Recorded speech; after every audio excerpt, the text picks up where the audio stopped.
main character bit off pieces of fried meat with sharp teeth. He sat on a monster in the middle of the forest and watched the sunset. He said that as expected, the roasted meat of the storm dragon was the most delicious. He prepared a wonderful souvenir for the villagers, and black wings and a long tail grew from his waist. The bird was flying calmly over the forest, in the middle of which special devices were installed to create a magic circle. Suddenly, a cart pulled by a donkey appeared in the center of the circle. In June 2013, according to the sacred calendar, the village of Joan, an important agricultural settlement in the western lands of the Ural Kingdom, was living its usual life. The residents were working. The children were playing happily. The guard was not bothered and yawned loudly.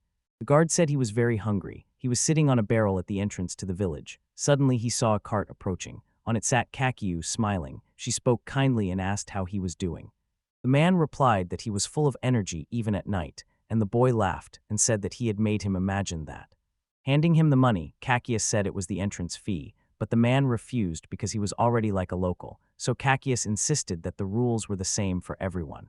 It's like a promise to himself, and he always keeps it to the end. A little later, pieces of delicious meat were cooked on the grill, and when it was ready, the residents began to eat it with great pleasure. One of the men said that it was simply delicious. The main character, holding various dishes in his hands, announced that today he was giving a treat and everyone could eat as much as they wanted. The people were amazed by his generosity. One of the men wondered if he really wanted to give them that much meat. It looked very tasty and there was a lot of it, so he wondered what kind of animal it was from. Kaki replied that it was the meat of a thunder dragon. The people were shocked and told him not to lie, because he could never defeat the legendary dragon. But the man insisted that he was lying and that he had hunted it himself. Alma took his hand and confidently said that he had never deceived anyone. Holding his head, the protagonist replied that she was his only ally. The man said that her father would never agree, so the girl should look at him. All swindlers have the same slanted eyes and the same stupid hairstyle. These words irritated Kakiu. The Jews suggested that he think about it. Since he had a lot of money, he could even afford such meat. He was simply an excellent candidate. Arno wanted to object to her, but he was cornered. The men in the tavern laughed at him. The guard, blushing, said that he also blessed this marriage and allowed the boy to take his great-granddaughter. The majority supported this decision, and only Arno was pardoned, and the boy, looking at them, laughed. The people in the inn were talking happily, and the girls were bringing food and drinks. Everyone was satisfied with the treat. Meanwhile, the moon rose outside. Arnaud asked Kekiu if he was going to stay the night. While wiping the table, the boy replied that he would be grateful if it was no problem. Alma was happy. Suddenly, Jui grabbed the wall and screamed. Arnaud asked her if she was okay, because she was pregnant and needed to rest. Kakiu asked how the baby was doing. The girl replied that he was too energetic, all because of the meat they were giving him. Alma, with shining eyes, asked when he would be born and was told that it would be in about a month. The boy thought that as soon as he finished all his shopping, he would definitely come back. The girl smiled and agreed, adding that she was sure that the child would be happy to see him too. Upon entering the room, the main character fell onto the bed from fatigue, and looking at the ceiling, realized that living such an ordinary life was a true miracle. A long time ago in Japan, due to numerous sins committed during his life, he was prematurely deprived of his life, thrown into hell, and miraculously reincarnated into a demon. Since then, his life has been a continuous torment. Hell is full of demons and monsters. He was constantly at risk of being destroyed by stronger demons, so he often found himself in various situations. Because of the petty quarrels between the god of hell and the god of heaven, there are constant wars between heaven and hell, and he always finds himself on the verge of death. There was no talk of peace. Yet for 2,000 long years, he fought for life, and somehow gained the wisdom and strength needed to survive in hell. One day, the supreme gods of hell and heaven met, ready to settle scores with each other. The main character stood by, because he didn't have time to escape. When their forces collided, a powerful explosion occurred, destroying everything in its path. Buildings literally crumbled to pieces. He realized that this time it was over. He tried, but the years of suffering were already over. However, he woke up in another world, alien to their land. It took him a while to understand the situation, but having taken on human form, he traveled the world and explored it. 3 years ago, he found this village and, pretending to be a traveler with lost memory, learned their language and culture. Now he is a traveling merchant. To be honest, he feels he's very lucky. Everything is so good that sometimes it feels like he's still asleep. He smiled with joy because 2,000 years is an eternity. He literally knew all the circles of hell. The fact that he no longer trembles with fear every day and can eat normally and sleep in bed is a great achievement. Plus, his time in the other world has made him very strong. It's like one of those old novels he used to read about super cool heroes, just a bonus level in his demonic life. Sitting up in bed, he said that his dream of a quiet life would finally come true and that he could not miss the opportunity to have fun. Smiling, he asked the god of heaven what he would say, and Alma looked at him in surprise. Noticing her, he cleared his throat and asked why she had come to him. The girl replied that her mother had asked her to bring him water. The main character thanked her because he wanted to drink. Then the confused girl handed him something, and he realized it was gloves. He immediately tried them on, and the girl explained that she had made them herself on her father's advice. She added that they say the traders get calluses on their hands from constantly pulling on the horse's leashes, and it seems he doesn't wear gloves. The boy replied that they suited him perfectly. They were pleasant to the touch and bright red. They must have been difficult to make, so she did a good job. The girl was pleased with his words. He smiled, thanked her, and said he would appreciate them very much. The girl, turning up her nose, added that she would spare nothing for her future husband. This made her even more embarrassed, and walking out the door, said that she would not bother him during his rest. The protagonist thanked her again. He looked at the gloves and apologized. He was a demon, so he couldn't have calluses on his hands and he couldn't marry her. Meanwhile, the happy girl was jumping down the hall. And he thought about what it would be like to have a family. Lying in bed, he imagined that eternity was his only inheritance. He did not know what it was like to count the years, and to him time was a demon, an endless river. As the sun rose above the horizon, the main character and Alma were having breakfast, at which time Arno approached and suggested that Kakyu go fishing after breakfast. As they sat by the river, the man noticed that Alma had given him gloves. The boy replied that she had done a good job. Arno added that he would like some too. But then he added that although his daughter had said something about marriage, it would never happen. The guy didn't understand what he was talking about because he didn't have any such hobbies. Arno was indignant. It seemed to him that the guy did not find the girl attractive. Kaki replied that he did not want to become his son-in-law, so Arno should calm down. In this they were the same. Kakyu didn't understand how Alma could find the good in someone like him. Arno replied that he had saved her life, but that wasn't the best reason to marry her. He sighed, and it confused the boy. The man said that Alma had been weak from birth. They said that she would not live to be 10 years old. He did not notice that she always tried to look cheerful in public, but at home she lay in bed almost all the time. It had been about a year and a half since he had returned from his first trading trip. She had started eating meat and spices, and they had sustained her. Arno remembered the first time Kakyu had set foot on their land. Then he had not known what to expect from him, and now he was grateful to him, and not only he, but also the entire village, whose inhabitants were then preparing sheep wool. The boy thought about gratitude. His face showed different emotions at these words. Arno wanted to add something else, and the boy realized that they were to the point. At that moment, the man caught a fish on a hook and said that an order had come from the capital, and he was being taken into the army. The main character wondered why this suddenly happened. The man replied that he had always been in reserve, and recently demons had been active in the Urals. He was a merchant, the man thought, because he usually traveled through the portal and didn't notice it, and Arno added that if anything happened to him, he asked them to take care of Ars and Alma. Kaki understood that it was about an unborn child. The guy asked if the man understood that it was a male name and that the gender was still unknown. The man confidently said that this time it would definitely be a boy, because he felt so. The main character agreed with him. Kakyu hesitated to trust them to him. The man said it was just in case. His father had been eaten by demons. You never know what might happen. The boy asked if he was sure he wanted this. Arnaud looked at him and said he wanted him to watch them. The man replied that he made no promises. They continued fishing.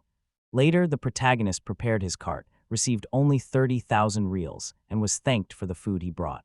Alma asked him when he would be back next. He replied that he would probably come to visit her brother at the end of next month. He also called her and put the ornament around her neck.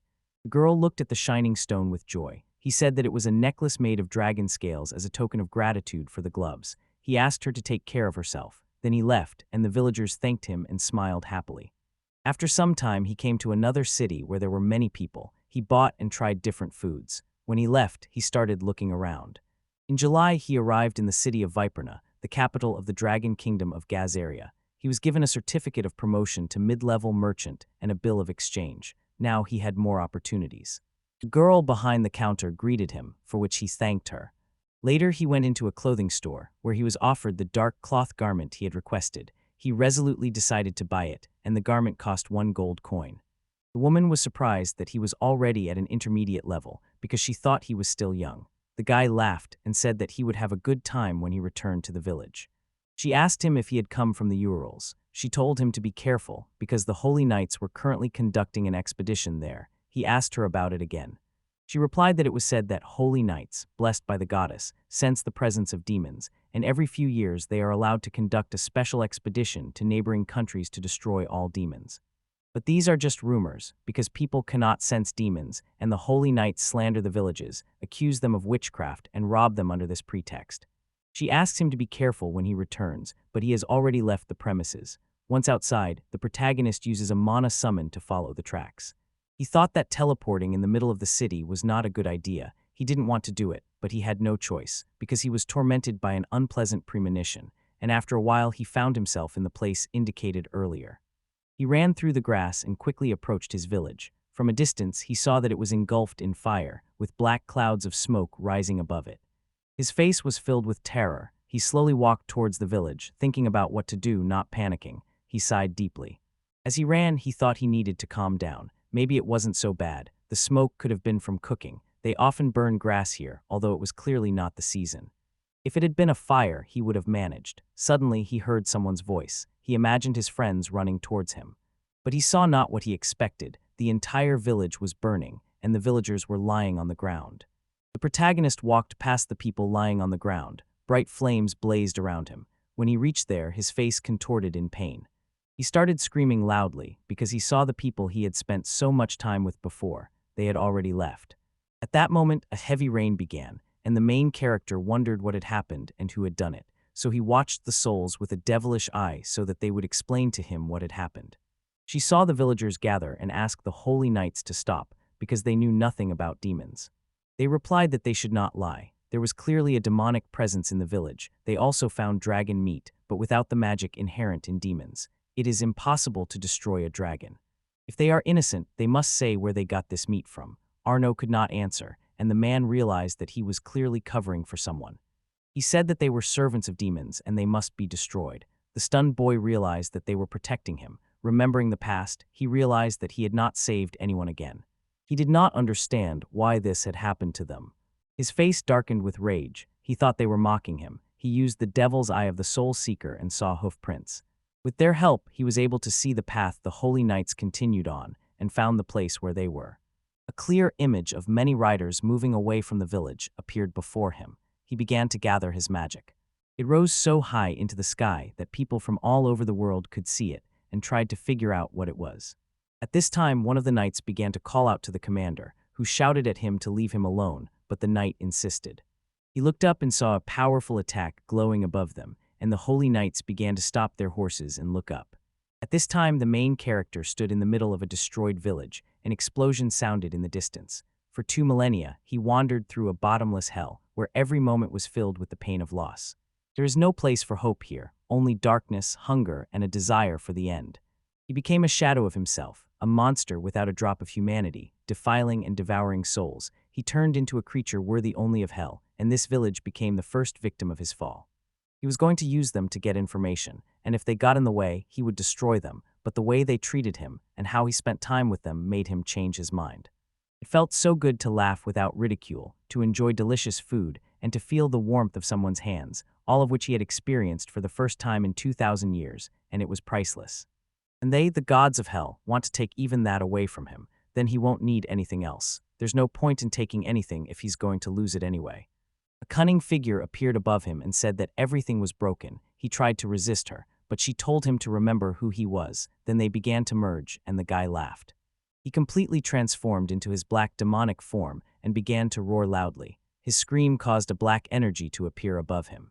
Suddenly, he had a vision of Alma trying to stop him. He realized that he had been wrong and that she could no longer stop this process. This was his true nature. He asked the girl if he had disappointed her. She shook her head. He sat down opposite her, apologized, and said that he had nothing else. They were his only family, and tears welled up in his eyes. But the girl just hugged him and asked him to listen to see if he could hear it. A child's crying could be heard nearby. Crouching, he looked closely at the real chest before him, and his devilish appearance began to dissipate. He stretched out his trembling hands towards the chest. When he opened it, he saw a small crying baby, wearing the necklace he had given Alma. He didn't know when she was born and couldn't believe it had been a month already.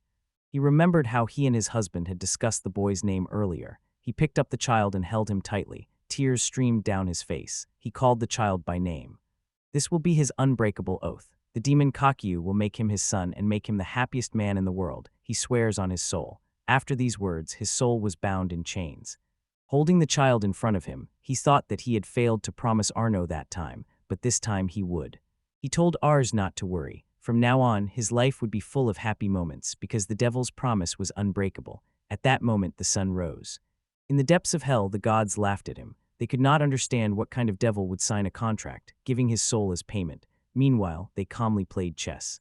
The god of heaven said that it was probably someone inconspicuous, like Kakyu, and the devil agreed, and added that it was because of him that he was able to get into that world. He replied that he had hoped for him. The devil said that he was one of a kind, a lower demon who had not died for 2,000 years and had power comparable to that of the higher demons. God said he knew, but if this lower demon dared to harm another world, he would burn the hellish land to the ground and destroy all its servants, and the demon only laughed, thinking it was sarcasm because he had already been destroyed. They will still see him lift a human infant. The god of paradise looked at the protagonist and thought about the irony of fate. Because in the future this child will destroy Kaku. Then the main character put the child behind him and walked away from the villagers' graves. That was the path that the demon and the human child took. In a magical world in the royal palace, the ruler asked if all this was true, and the man kneeling before him confirmed it. He added that his subordinate, who was monitoring the actions of the Order of the Holy Knights, had personally seen it, so there was no doubt.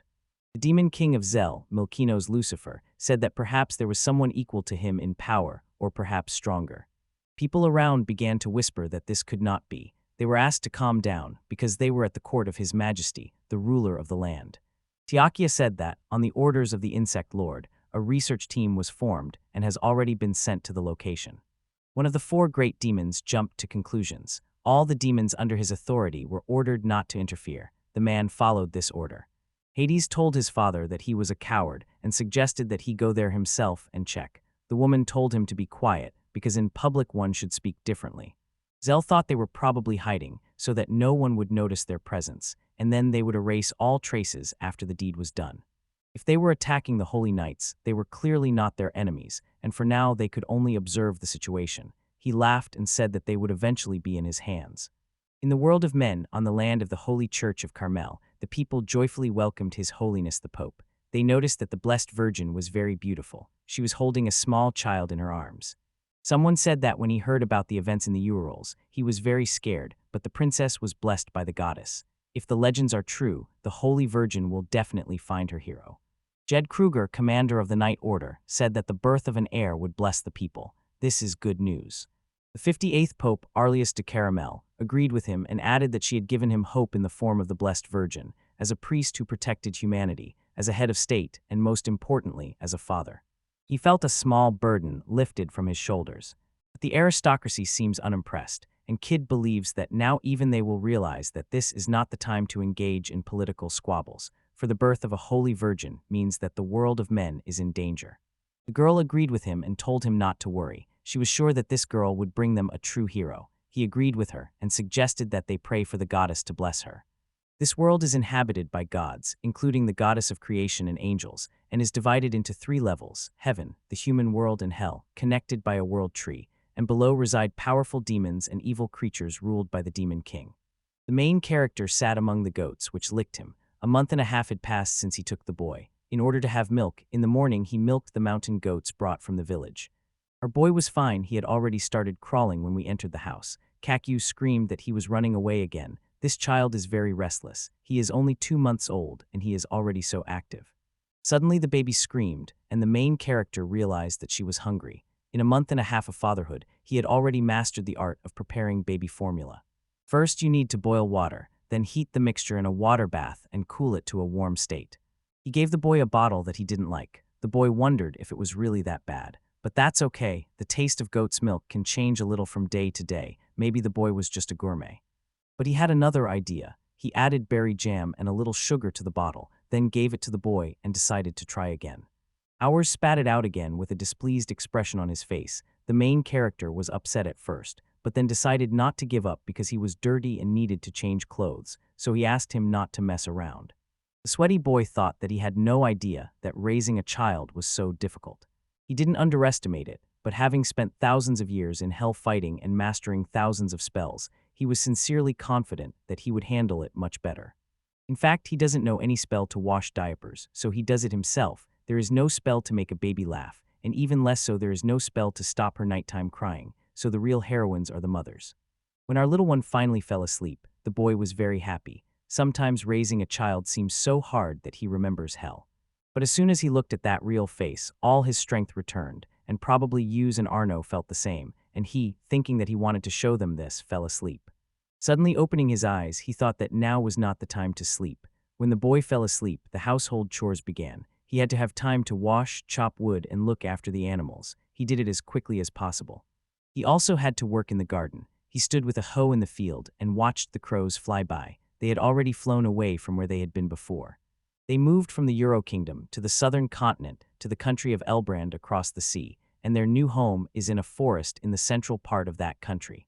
The reason for the move was the same, because he destroyed all of this in front of the kings, and the church could start hunting him, although he doesn't think they will be able to reveal his true nature, but still, just in case, they left there.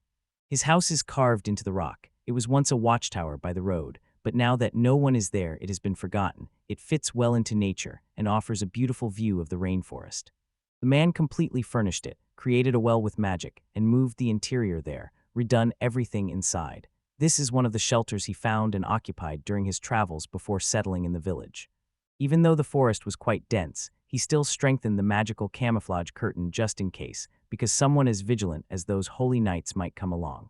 The house was old, of course, but in hell the houses he built usually fell down the next day. Perhaps he would gradually finish it and expand it, and eventually he would have a castle. Then it would no longer be a refuge but a fortress. This is his home, which he has dreamed of for 2,000 years, so he must take care of it. Suddenly, there was an explosion. The debris of the building flew, and the boy was shocked. Kakyu ran into the house, cleared his throat, and asked the boy if he was okay. The boy was sitting among the rubble, happy and smiling. Kakyu picked him up and saw that the boy was unharmed. He saw a large hole in the ceiling and couldn't figure out who had made it or where it had come from in this weather. He didn't understand what was happening. While he was thinking about this, the boy sneezed loudly. Flames shot out of his mouth and engulfed the main character. Kaki realized that the boy had magical abilities from birth.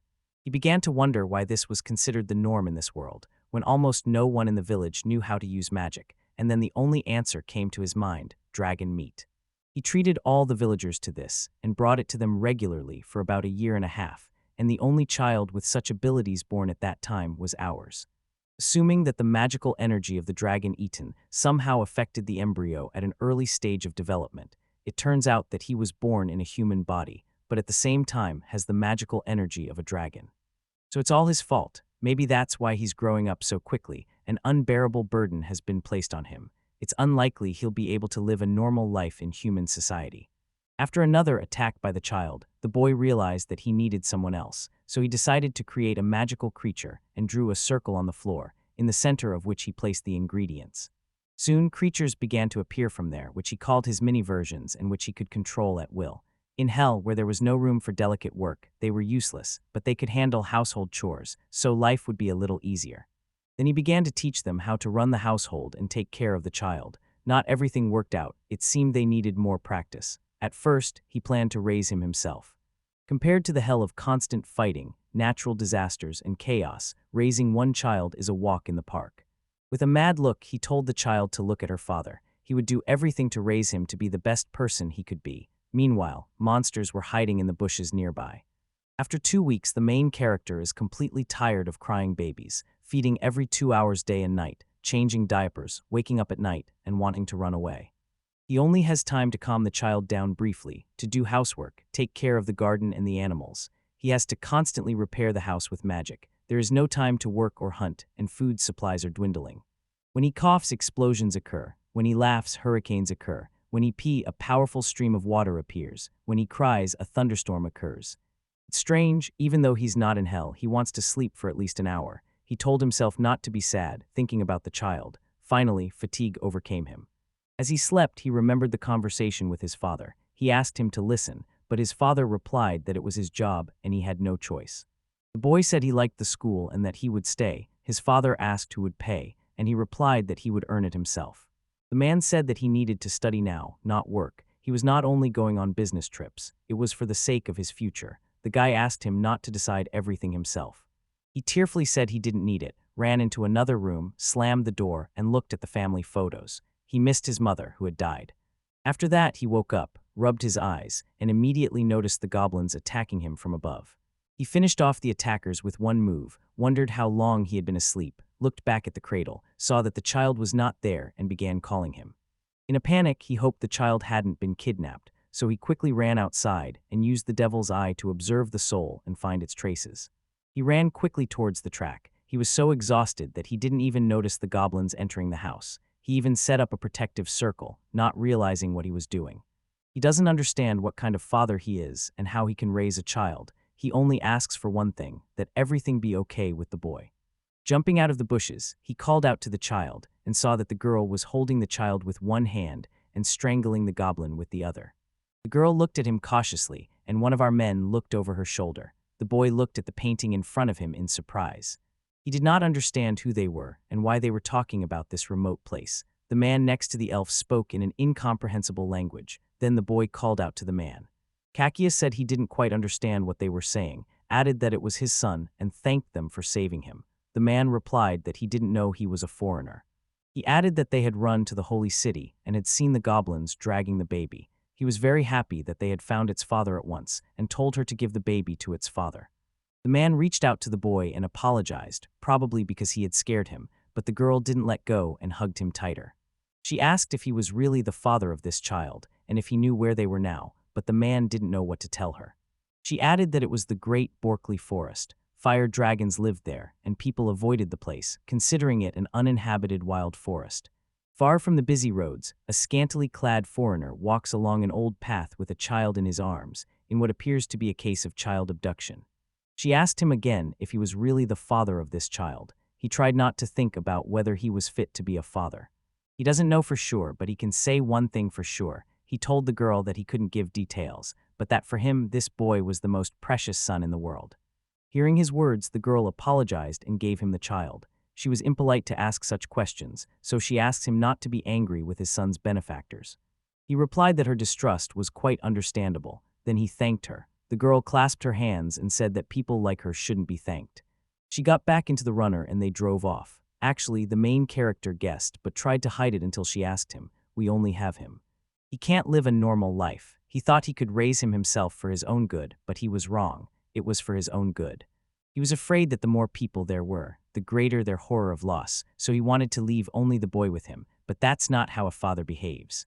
If he is deprived of the opportunity to find friends, love, and dreams, he will only become the same father to ours that his own was.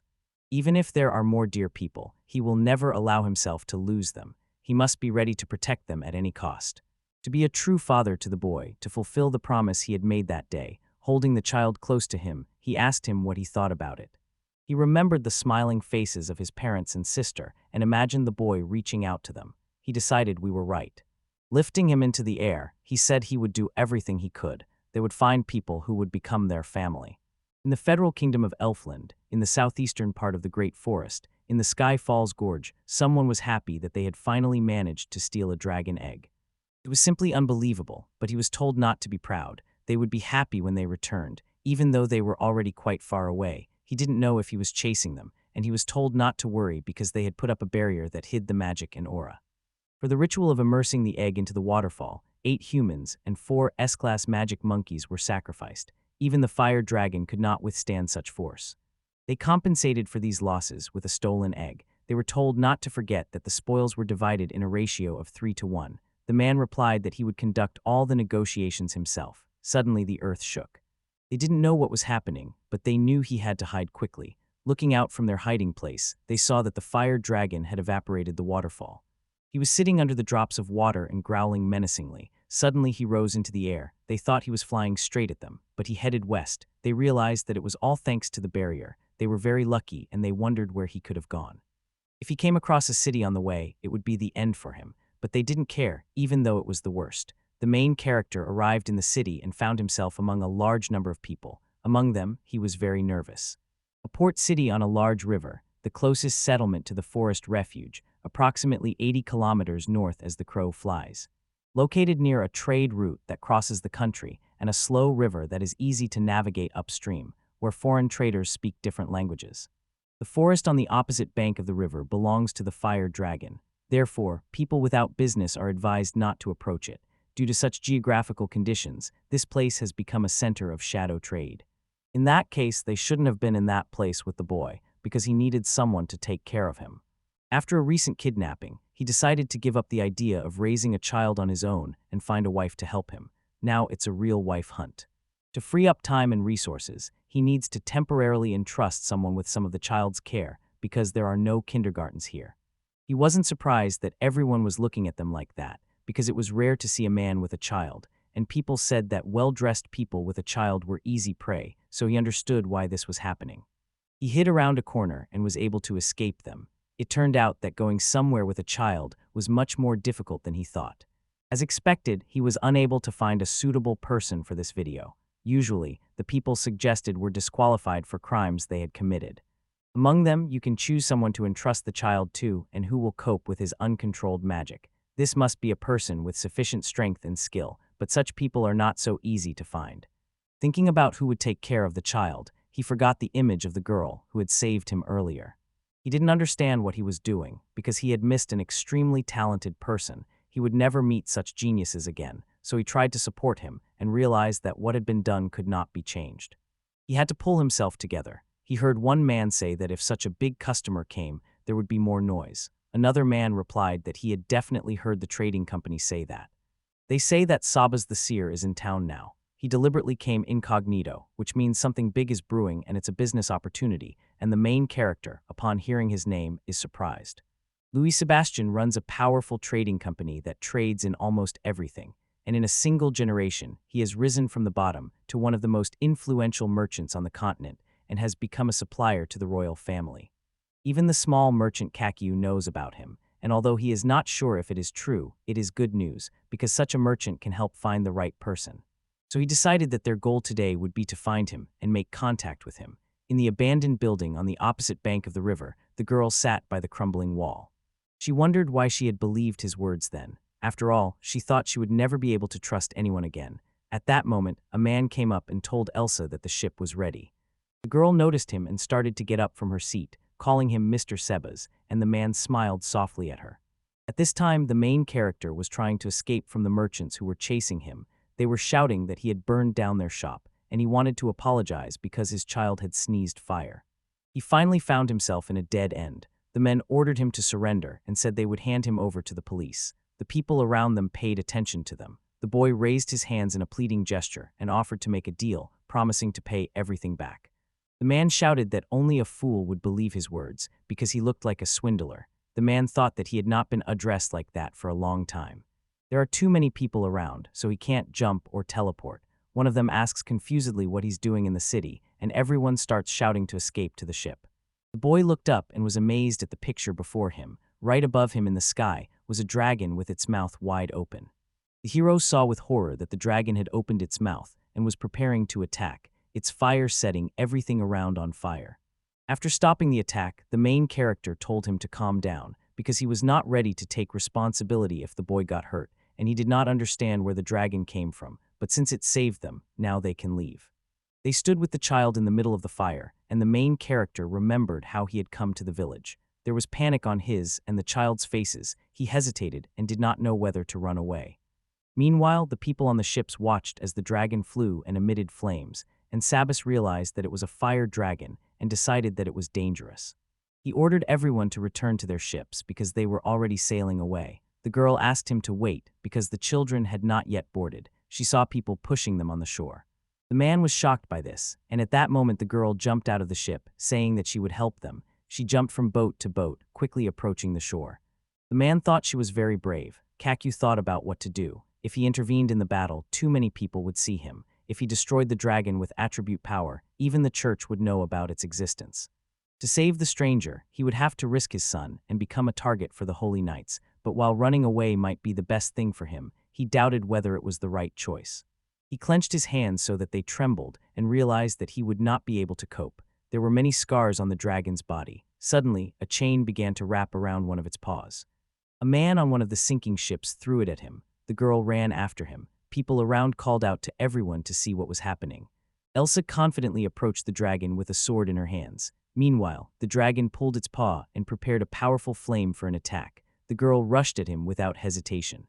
She began to strike his strong scales with many blades, but she was unable to penetrate it, and her blades broke. The dragon began to dodge the blows. The girl began to fall. She threw the rope again, grabbed it, and wrapped it around its tail. But he was moving very fast, so she was darting from side to side in the air, and at some point could have hit his wing with her dagger.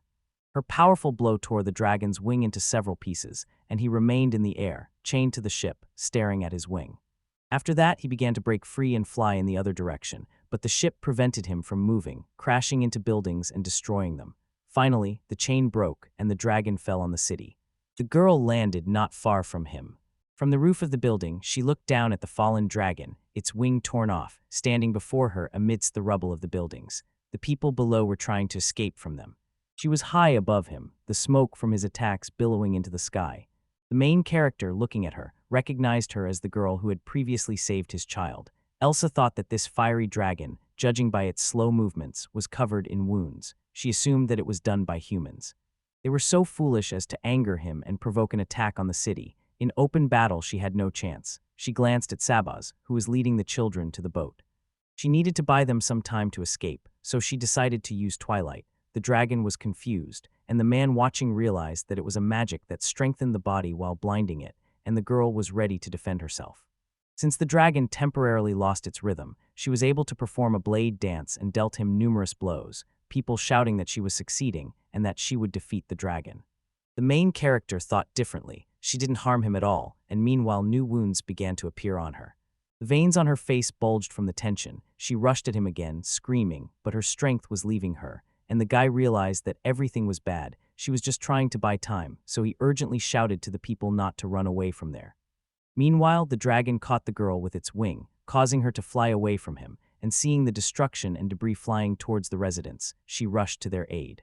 She hit a piece of the wall so hard that it flew away. The fragments wounded her, and the dragon was already preparing to attack again. He started breathing fire. People ran in all directions because they realized that she had lost, and they had to escape. The hero managed to pull the girl out into the alley and save her. He asked if she remembered him, and smiling, added that he could not let the one who helped his son disappear before his eyes. The surprised girl recognized him. She wanted to remember why he was here, and he said he didn't have time right now, so he asked her to answer one question quickly. He asked if she could cast a blindness spell on everyone nearby, and the surprised girl replied that she could, but she didn't understand why he needed it. He didn't answer, just looked at her. She said she could only do it for a few seconds. He said that was enough. This is even more than necessary. He handed the child to the girl, who was trying to understand what he was going to do, and told her that he wanted to destroy the fire dragon. The stunned girl repeated his words. Then she threw a veil of twilight over herself. She did not understand where this feeling of déjà vu came from. There is a lot of confidence in this man's words. He determines the surrounding situation by the power of sound. He angrily told the fire dragon to look at him. The people around him shouted that they couldn't see anything. The dragon began shaking its head from side to side, trying to find its enemy, then noticed the main character and rushed at him, its mouth wide open. Kakyu froze the dragon in place with one powerful blow, and the attack literally tore it to pieces. The girl looked at what was happening in shock. Her magic began to dissipate. Kakyu approached her and asked if her name was Elsa, took her hand and stroked the child's head, saying that he had one request for her. He knelt before her and asked her to be the mother of this child. Her face froze in shock. Meanwhile, the people began to look at the dragon. A few months ago in the magical land of Lawrence, deep within the royal castle, a man said he had a secret mission for the son of Elsa River, a loyal palace maid who was from the kingdom's intelligence. The man added that that night, a secret meeting was to take place in the former barracks of the Night Order between a merchant from the Dark Guild and an aristocrat, and they were negotiating about artifacts whose appearance could threaten the well-being of people. In the name of the prosperity of the magical kingdom, she must eliminate the merchant shortly before the deal, right at the scene of the crime. The girl set off to fulfill the assigned mission. She injured the man next to her, and he called her name in pain. Hearing this voice, she couldn't believe it. She held the king of their country in her arms. She realized that the order she had received was from a fraudster who had his own plans. She immediately stopped in front of the court where Elsa's fate was being decided. When her sentence was announced, she tried to resist, saying that it was a secret mission and that a merchant from the Dark Guild was supposed to be there. The man told her to be quiet. The first prince of the Magic Kingdom, Irold Lawrence, was angry. She was told that His Highness had gone on a visit to another kingdom that day. Then they ordered her to be taken away, but she still asked to be heard. She shouted that this was a conspiracy and said that if she was not exposed, the kingdom itself would be in danger, so she asked to be heard, but she was ordered to stop resisting. Upon seeing her brother, she began to beg him to sort things out, but he ignored her and she was dragged out the door. She learned that His Majesty had fallen into a coma. People didn't understand why the attempted coup was not punished with death. They said they were afraid of revenge from her secret clan. Everyone hated her. They doubted that anyone would take on such a criminal, and Sebastian was given an unpleasant task. She thought she had been deceived, swore allegiance, but in the end she was humiliated, and it was unclear what they were trying to achieve with this. It was she who had personally tried to harm His Majesty, whom she respected as much as her father. She remembered how he had treated her, and what she had done was unacceptable. One day a merchant came to her cell and said that they were going to Elvrant, the land of the elves, where there might be a buyer. To avoid the guards, they planned to go through Nagraj and the old forest road to Borkley, and if they met monsters along the way, he was counting on the girl, and she, seeing the goblins with the child, thought about atonement. She wanted to become better. She didn't understand what she had to do that. After hearing the words of gratitude from the main character, she realized that she didn't want to be a sinner anymore. And now, holding the child in her arms and hearing from the main character an offer to become a mother for him, she was simply shocked by what was happening. Now chaos reigned in the kingdom of Elfland, in the port of Bimmer. People tried to find out what the dragon had done earlier. The embarrassed girl looked at the boy, who was considering what he had just said. It sounded good, but the words were ambiguous, like a con artist trying to sell a vacuum cleaner. She asked him again, and he replied that it was not quite so, because he meant something else, and at that moment the merchant appeared and called Elsa. The girl called him, and Kikyu was surprised to hear his name. Sabas apologized for interrupting, and the boy and girl, both blushing, held hands. They said together that he wouldn't interfere at all. The man said that when he saw the dragon's body, he was stunned. He thought that a girl could have done it. She tried to deny it, but the main character said that it was her. He added that at that moment everything around him suddenly went dark and he couldn't see anything. Then there was a terrible roar and the dragon fell to pieces. He doesn't know exactly what happened, but it may have been a meteorite or another natural phenomenon.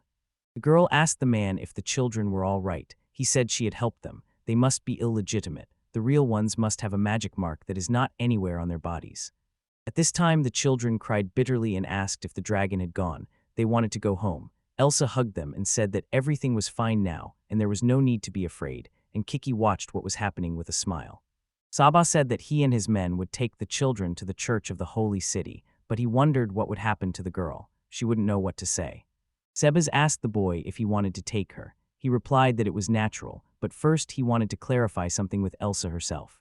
He reintroduced himself as KQ Ruria, an ordinary merchant from the kingdom of Ural, located north of the Hapo Sea. As he had said before, he wanted her to be the mother of this child, that is, his wife. Looking at her, he realized what he had been missing. And she could be trusted. He remembered that to save the stranger, he would have to put the boy in danger, becoming a target for the Holy Knights. If she agreed, of course he would stop all contact. He didn't want her to stay like that. He wanted her to become his equal, and he wondered what she would say to that. He asked if she would help raise our child so that he would grow up happy. Sabas was pleased by these words, but remembering the past, the girl bowed her head and refused. She added that she was a criminal, convicted of a serious crime, that her release from shackles would not atone for her sins, and that she certainly had no right to be a mother. The boy understood what she was talking about. He smiled, apologized for attacking them so suddenly, and thanked her for her answer, while Sabas looked at the girl and decided to say something. Pointing to the boat, he said that he had to get it ready for sailing. Elsa asked if she could help, to which he replied that the wounded man would only be a hindrance, so she had better get into that shed. He was caught asking the main character to take care of Elsa and handed him bandages from the medical office. Coming closer, he wished the guy good luck, but the guy didn't understand what he meant. Later, Kakyu was treating the wounds of a girl holding a child. He offered to help, she agreed, and he decided to take a closer look and use the devil's eye. He noticed in her a strong sense of disappointment, suspicion, anger, and a certain loyalty. It seemed that her psyche was seriously damaged. She had probably been betrayed by someone she trusted. But this feeling is stronger than the regret and guilt she felt before. The words have a very deep meaning, and yet, A normal person in such a situation would withdraw into themselves or fall into despair. But she is completely calm and doesn't seem to want to disturb others. Perhaps this is due to her long life as a dark elf or a manifestation of her deep love. Looking at her, he thought that he still wanted her love. He had to get it. He said that the treatment was over. She thanked him. He said that she could give him RS. The child was sleeping peacefully in her arms at that time. He asked to hold him a little longer. The girl agreed and thought that she seemed to be beginning to understand why she had believed his words before. Elsa believes that both before and now, the main character trusted her with his son. She felt this trust. The girl says that she has never had this level of trust with anyone else. But they say that bad people always betray, that there is no such thing as trust anymore, and the girl looked at the boy and their eyes met. Kakyu turned to Elsa and remembered her words that she was not worthy of being a mother, but he didn't think so. He doesn't care what she did, he knows nothing, but he only knows that with those same hands stained with sin, she saved many lives. Sitting against the wall, the young man says he doesn't know how she feels about herself. For him, she has gone through many trials. And yet, without hesitation, she is ready to give her life for the sake of justice. Touching the cheek of her sleeping son, the hero said that it was her strength that he and we needed so much. The girl lowered her head and thought about how to object. The young man said that for her, weakness simply meant enduring punishment. If a person who has committed a crime punishable by death becomes a servant, it is essentially lifelong service. Kekyu asked if she really thought this was a fair punishment. The girl gritted her teeth. She shouted that she understood everything. She didn't understand what he was suggesting. She stopped trying to atone for her guilt because she couldn't live happily with him, and she couldn't forgive herself, so she chose punishment. Tears flowed from her eyes. She added that a person as strong as the hero could not understand her feelings. Suddenly, Ars woke up from her screams and started screaming again. Elsa started to calm him down. The young man looked at this and smiled. Cuckoo noticed that he was strong, but in taking care of Hours, he could only compare to a girl. She was clumsy and couldn't even change a diaper properly. One day, in a moment of weakness, his son was almost kidnapped, but the girl helped in time. Strength and nobility are important, but they are not enough. They need each other's support, so they smiled and took Elsa's finger. The hero stood up and said he was willing to help her with the ransom if she would help him with the child. He asked her what it meant to make amends. He wanted to understand what reasons and conditions she considered important. The girl remembers the moment when she got to a certain lesson, to the main path, to the foundation of justice. Elsa asked her husband about running the orphanage. The old man replied that it was his payback for his sins. He says that during his more than 100 years of rule, he repeatedly dragged people into wars they did not want, and each time there were children who lost their parents. The king turned to Elsa and said that for her service, her hands would now serve the country and could be used. He asked her not to forget that her strength was needed for the future of their country. The girl suddenly realized that she herself was justice and had to atone for her guilt. She decided to accept His Majesty's will. She wiped away her tears and said what she had to atone for, what children can only create with their laughter. Kakyu smiled and said it was a coincidence of interests, extended his hand to her, and suggested they start over to cheer up their child. At first, the girl reached for it, but suddenly painful memories flashed through her mind, and her hand began to tremble. But then the main character took her hand and said that everything was okay. He helped her to her feet and promised that he would never betray her. And someday it will prove it for sure. The boxes are burning in the sea. Someone is calling the boss. The man suggested that the captain return quickly, doubting whether he would believe the girl and wait for the dragon to attack, but the captain agreed and ordered the ship to turn around. The man doesn't understand why she's so protective of her. She's willing to risk her life to stay with the dragon. He doesn't realize that she's just crazy and just a servant. The man winked and said that their principle was to value even the least important servants. The chief turned away, looked into the distance, and decided to add something. He said that a very respected person had strictly ordered him to treat her with due respect. The subordinate pursed his lips. The boss looked through the telescope and said that the fire dragon was already moving inland. We can dock. Now we need to save the children. The old man stands with a look of horror on his face. A monster's body lies in the middle of the street. Someone asks what happened here. And suddenly, as darkness fell around, there was a terrible crack like lightning. He broke through the crowd and saw something. The fire dragon had been killed by a man. It was impossible. He assumes it was a natural disaster or an accident. The guy called to come to him. He said there were fire dragon materials here. Even one scale was worth at least 10 coins. The first one would get the slippers. The old man ran and thought it wouldn't work. This was a great opportunity to get money to rebuild his burned-down shop. Suddenly the man shouted at the dragon and ordered everyone to stand still. The boy asked who he was. And a moment later his head flew off his shoulders. The one who killed the young man is called the Lion King Vrit. He declared that henceforth this city would be their territory, reborn in the glory of a lion, and commanded them to obey. The old man was shocked, and Vrita said loudly that they would provide housing and work to anyone who obeyed. Elsa asks the boy to wait. She doesn't understand what's going on here. Kakyu replied that it was teleportation magic. He assumed it was her first time. She replied that it was her first time. Ars smiled.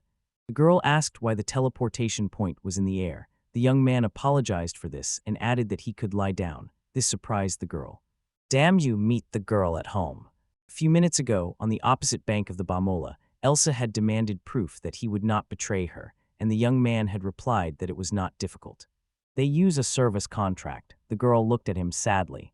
The chief placed a seal on the boy and explained that it was a magical seal that sealed the relationship between master and servant according to the terms of the service contract and strengthened the boy's confidence. If the master wants to fulfill any of the terms of the contract, he can use the seal to bind the servant and deprive him of his freedom. Elsa asked if he really wanted to sleep as her servant. The boy confirmed her guess with a broad smile. She doesn't understand what all this means. Kiku comes up to her and explains that they will be both masters and servants to each other. It will be called a contract of mutual service. The girl was surprised, and the guy added that neither of them would be able to betray the other. Mr. Seabass remarked that they looked like a real couple. The girl asked again how sure he was. He asked her not to think negatively about the proposal. He certainly wasn't trying to set her up.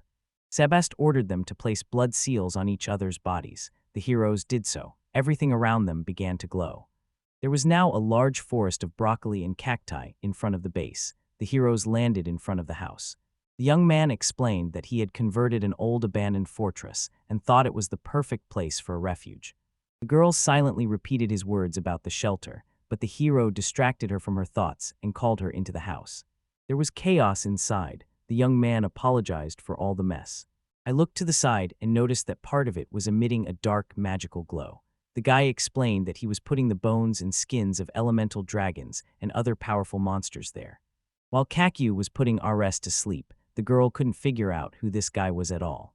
He easily defeats elemental dragons, uses teleportation and levitation without a single word of incantation. Only a legendary hero or a powerful demonic general can do this. But he says he's just an ordinary merchant from the north. She doesn't believe he really thinks that. He looks like a crook. But then she remembered his words that he would help her atone for her guilt, and she would help him raise the child, and the boy returned to the girl. He suggested that she calmly discuss the terms of their agreement again. He set a condition for her to become a mother for our children. She set a condition for her husband to help her atone for her guilt. Atonement means helping children who were left without parents. The girl said that from the very beginning, she would try to be a good mother.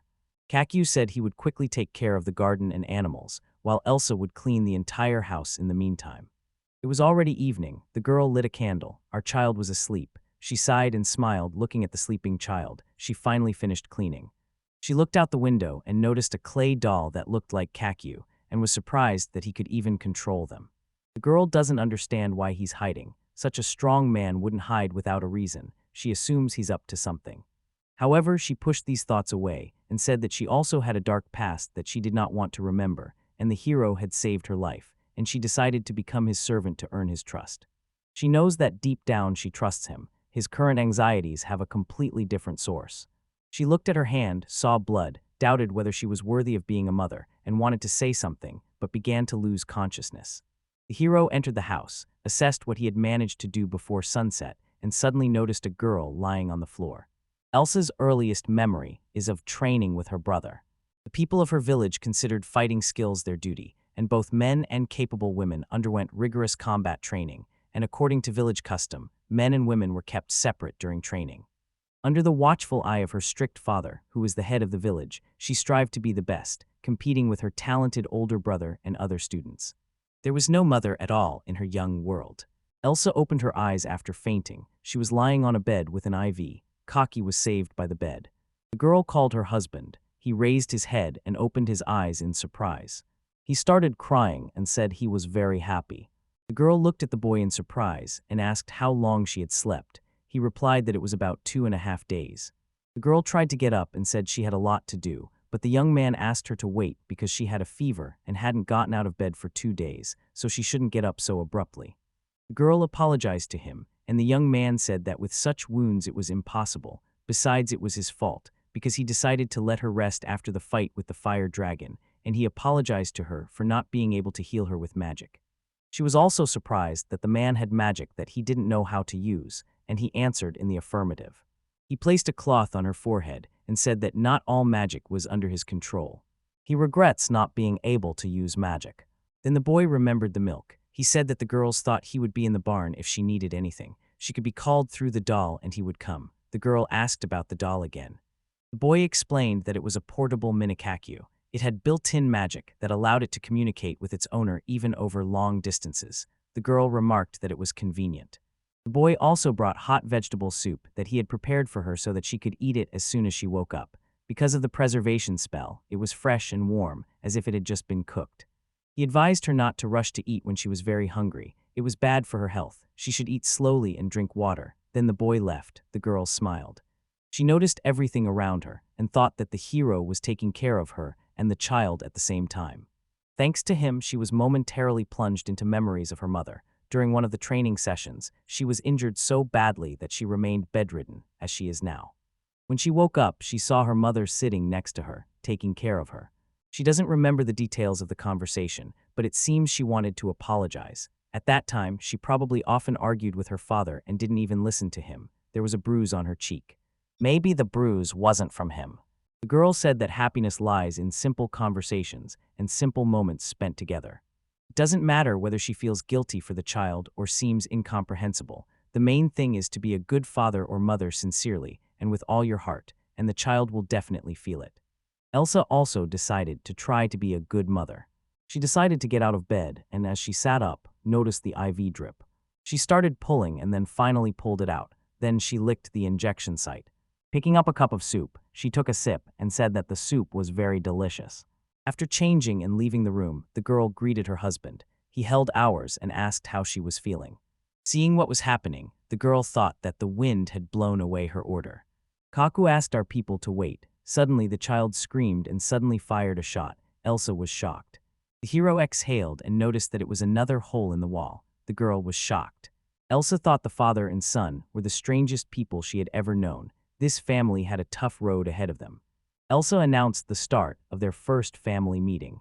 Topic of discussion: the unexpected explosion of their son's magic spell, which was ours. The child looked at his parents and smiled. Kaku tells us that in the other world there are many races that do not exist on Earth. Humanity there is divided into humans, elves and dark elves, dragon people, dwarves and beast people, and there are also demons and angels. Elsa sweeps early in the morning. The sun began to rise. The girl looked at this sun. The woman began to wake her husband and remind him that it was time to clean the barn. She took the blanket off him and threw him on the floor. Then she started cleaning the house, changing us, and preparing the bath. It had only been 2 days since Elsa had recovered, but life in their home had already changed dramatically. By sharing the household chores, he had more free time. Thanks to this, he can devote more time to training and has already begun to improve control over his mangacaps. The hero mentally praised himself for finding a jack of all trades. Suddenly, his wife called him and said that she had come with goat's milk. But there is one but in all this. The hero fed the child milk. Elsa stood nearby. The boy was very sick. The girl decided to help and gave him milk, which he calmly began to drink. Cassio thinks ours is more attached to Elsa than to him. The girl decided to cook breakfast, but the young man stopped her and said that he would cook it himself. He would not let anyone else be closer to her than he was. He would prove that he could also be useful. He prepared a steak from a tusk-headed boar. The girl thanked the goddess for this gift and began to eat. She said it was delicious. The young man remembered how many years he had suffered, trying to make at least something edible from these terribly disgusting ingredients. After all, this was the fruit of his 1,000-year labor. He tried his dish and was shocked. It was tasteless and too sweet. He didn't understand. He really was that stupid. He was the main character of some manga. But Elsa said it was delicious. The girl asked her husband for forgiveness. She said that every family has its own special taste, which is passed down from generation to generation. She didn't know about it because she was thinking about going to the stove. She thanked her husband. The hero thought she was too perfect. It was unclear whether the hero had any hope. The girl asked the man about his plans for the day, and he replied that he wanted to try a spell to catch insects in the garden. Suddenly, our baby started crying, and the hero decided to go to him himself. He took the child in his arms and peed on him. The wet young man notices that we are full of energy. Elsa turned to her husband. She suggested calling a family counselor. She thinks something is wrong. The guy explains that our background is a bit special. The girl doesn't think so. She noticed that only when her husband was courting him could he use magic. The guy closed his eyes, thought, and asked what it meant. She replied that the man had caused the explosion. He started screaming. Perhaps they were mistaken in thinking it was an explosion. In fact, the boy could have acted deliberately. For example, when the master performs magic in front of the boy to make him happy, he does not scold him, but laughs, and the boy may have understood that magic can make the master happy.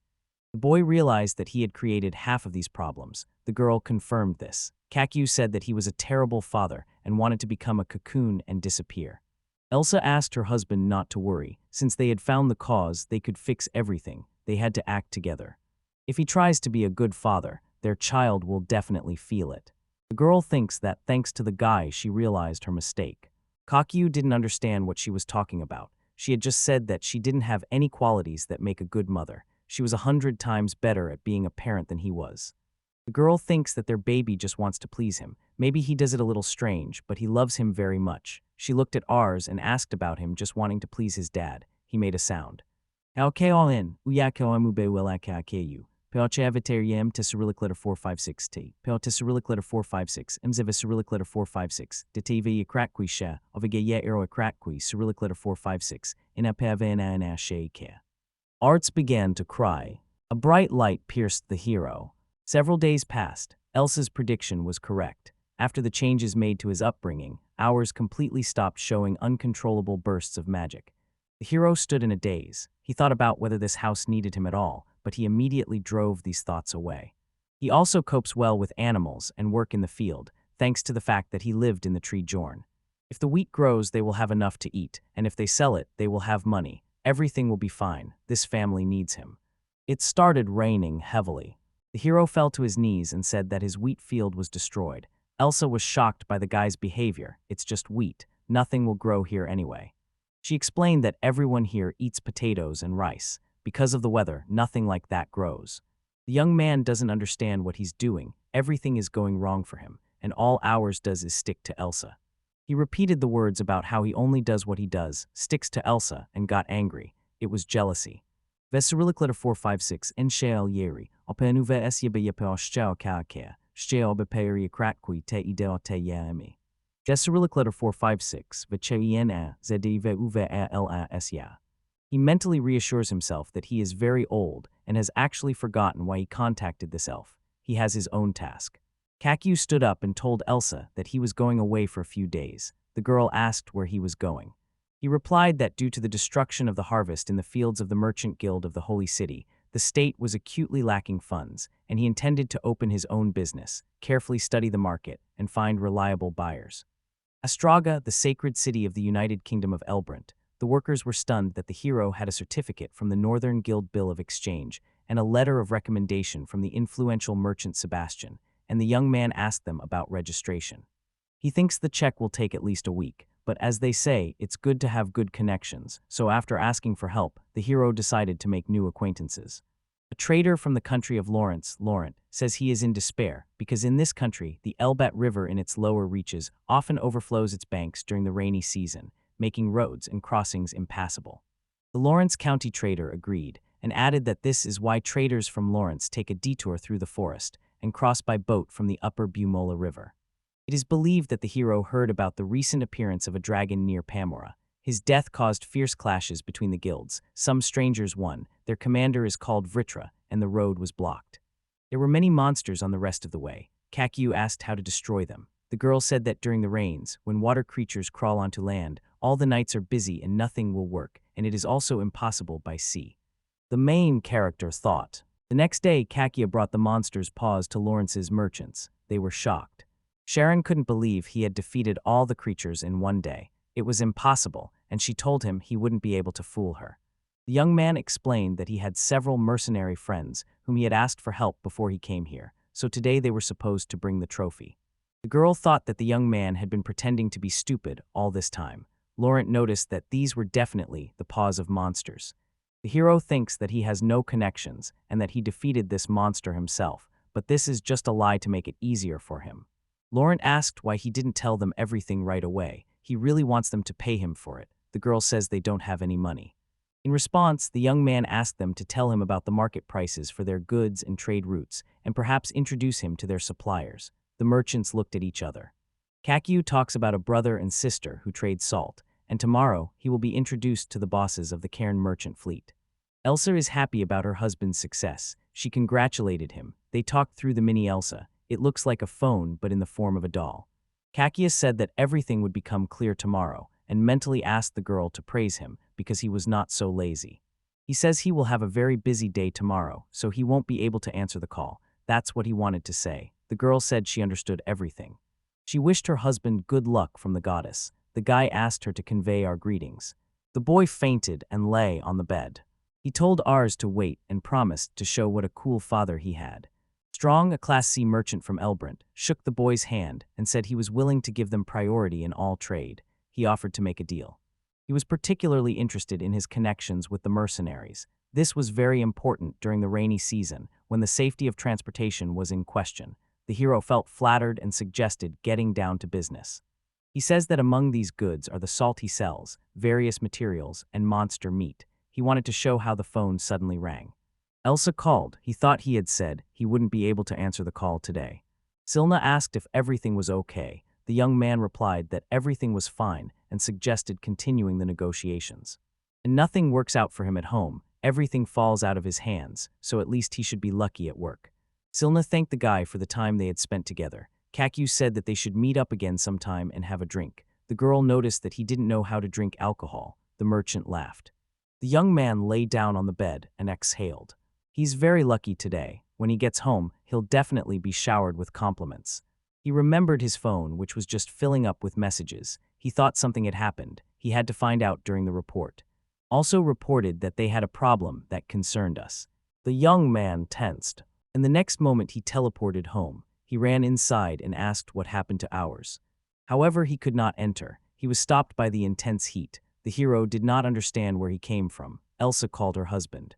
She explained that his temperature had started to rise since lunch, and recently it had become simply unbearable, as if he were on fire. The young man realized that this was what the day's message was about. Elsa didn't understand anything. There was no rash, no breathing problems. She had never seen a temperature rise so high for no reason. If the cause is unknown, then you can't brew a potion. If it's because of his dragon nature and he only has healing magic, then it remains unknown whether he can be cured by magic at all. Elsa called her husband and said that she would go and collect all the medicinal herbs she could find. The young man tried to argue and go alone because it was dangerous. The girl said he didn't know much about the local vegetation. She sees better in the dark and her husband needs to be with their son. She left. The young man thought he was completely useless. Then he heard our people calling. The boy reached out to his father and grabbed his finger. The hero assumed that the child was encouraging him. The father was so worthless that he could do nothing to help him. He apologizes to his son. Suddenly Elsa returns. She sees that the boy is crying and exhaling. The boy didn't understand why she had returned so early. She said she had gone to get some medicinal herbs, but at the edge of the forest she saw this and remembered. This is a demon master, a type of magical tree that grows quickly and absorbs large amounts of mana. She brought the child a branch of this tree. The plant wrapped itself around the child's hand and began to grow. It has grown to a very large size. Elsa noticed that everything was as she had thought. The boy did not understand what she was talking about. She replied that she had learned from the village headman as a child that elves and other races with strong magic sometimes had this, because their magical power grew faster than their bodies and could become unstable. The boy assumed it was a magic breakdown. The girl confirmed, but due to the demon lord absorbing some of the magic, the temperature should drop soon. Cuckoo felt relieved and sank to the floor, thanked Elsa, and admitted that he had been focused only on himself and had not noticed anything around him.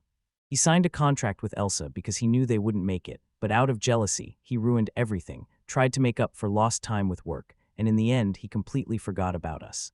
Elsa said that ever since he left home, The baby had been crying at night, and it was impossible to deal with him, especially when he had a fever. For him, the main character is the most reliable and irreplaceable person. And for the girl, too. The young man burst into tears and thanked Elsie. Our magical collapse was probably hastened by their suppression of that burst of magic, but it was bound to happen sooner or later. From now on, they will regularly use the demon lord to extract excess magic. The husband is at work and Elsa is at home. She suggested dividing the responsibilities. They will work together, each in their own field. They will not hide their thoughts and will openly express their views. Today she has prepared dinner. She had prepared a stew of goats and bear's paws in a wild mushroom sauce. The young man assumed she wanted to poison him, but he reassured himself that, strange as it might look, it must taste delicious. He ate a piece. And the next moment he fell head first into the plate. It was horrible. Elsa said she was a good cook, but not so good that you could dive into her food like you would into a swimming pool. The young man decided that he would cook from now on. Lord Sibuz is shocked that the protagonist wants to become his servant. He agreed and added that there were certain reasons. The man noted that without a good reason it would be impossible. The young man understood and suggested that everything be done beautifully. He wants to buy Elsa, but he doesn't have the local currency, so he will borrow from Sebas and become his debtor. The man noted that the Euro Kingdom currency would also be suitable. And then when Elsa becomes his servant, she can redeem herself. The girl was surprised. Kakyu told the girl that everything was already thought out and asked her not to worry. She rummaged in the magic bag. It was a magical storage with a large space inside, expanded by magic. He pulled out a lot of magical creature materials from there and told Elsa to take them, but she noticed that he was contradicting himself. Subbuz said that this amount should be enough. Kakyu lied about having connections with good mercenaries. Elsa didn't understand why he made everything complicated to fit her status. He smiled and replied that this was the best way to tell her that he was counting on her. The girl was stunned by such a statement. And then she blushed a lot. She didn't understand what was wrong with this man. Extra 5, teleportation. Elsa said that she would like to say a few words to her husband today.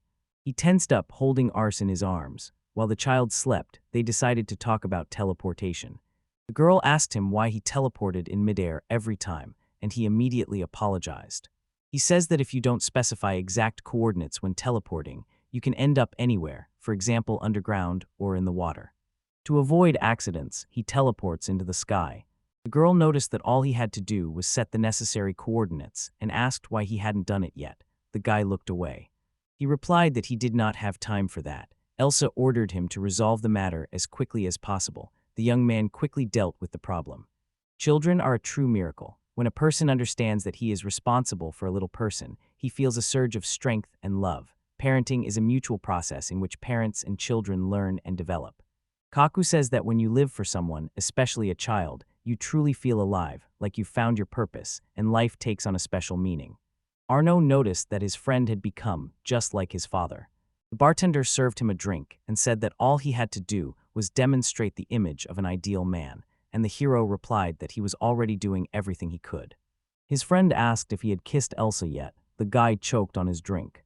He began to deny everything and said that they were only bound by a contract, and the girl said that if Alma found out about it, she would be very disappointed, so she suggested that they clarify the situation. Arno suggested that he didn't like Elsa at all. The hero denies this but says that he is a demon, not a human, and not even an elf. The friend realized that the young man had never even kissed in his life. Kaku looked away and began to deny it. Arno decided to help his friend and put out his lips for a kiss. The hero tried to stop him. Suddenly, Kakyu hit Elsa with her forehead. Both of them grabbed their foreheads to ease the pain. The girl turned away. The guy called her name and asked what happened. She blushed, turned away, and said that it was morning and she had come to wake him up. July 10-14, according to the sacred calendar, Kingdom of Elfland, Great Broccoli Forest. Hours entered the barn where his father was. At that very moment, Kakyu was looking at the lamb that had just been born. The boy asked what it was. The young man noticed that his son was alone again, which meant that his mother was going to scold him. Taking the child in his arms, the hero explained to him that it was a goat that had been born that morning. He called the boy his older brother and asked him to be kind to the animal. The boy was delighted and asked his father to confirm that he was indeed his brother. Kakyu confirmed everything. In front of the heroes is a cake with one candle. Today is Ars's holiday, his birthday. Kakyu believes that today marks exactly 1 year since one of ours became part of their family. The hero doesn't know when he was born, so he considers the day he was found his birthday, and the man told his son that his mom and dad had prepared gifts for him. Kakyu prepared a large illustrated encyclopedia about magical creatures, and Elsa gave a bilingual guide and a history book. The hero looked at his wife with incomprehension.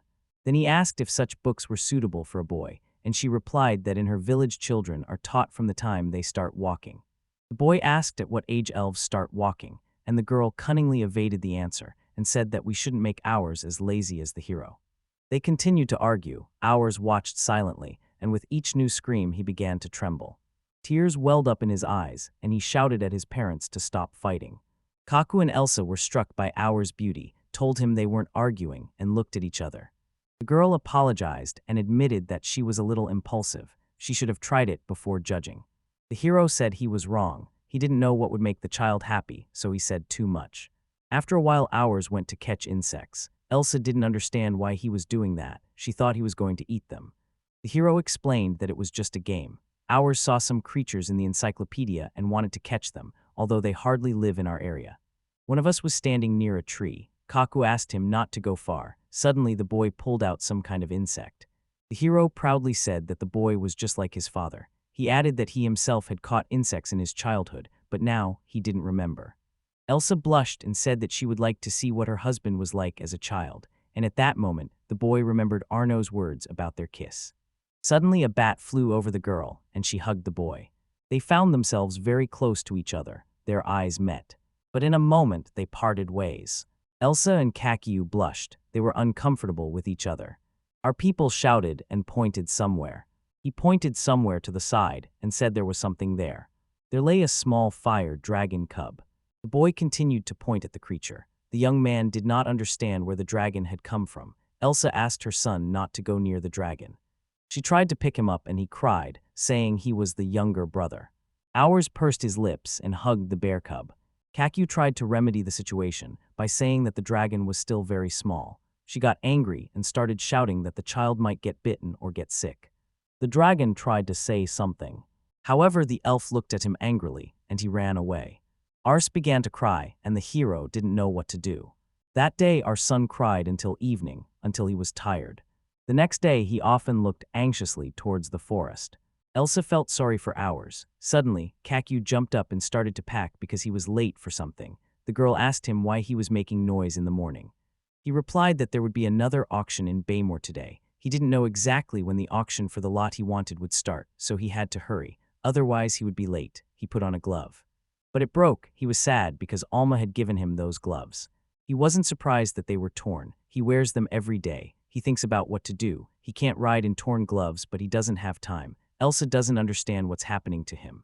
The young man decides to leave the glove at home and fix it when he returns. He runs out of the house and tells Elsa that when he returns, he will definitely clean everything up and asks her not to touch anything. The girl repeated his words about leaving everything as it was, but our son started putting his father's belt in his mouth, and she thought that children were the flowers of life. Suddenly she noticed the gloves the man was keeping. They were torn, which was why he was so upset. The girl decided to teach him a lesson.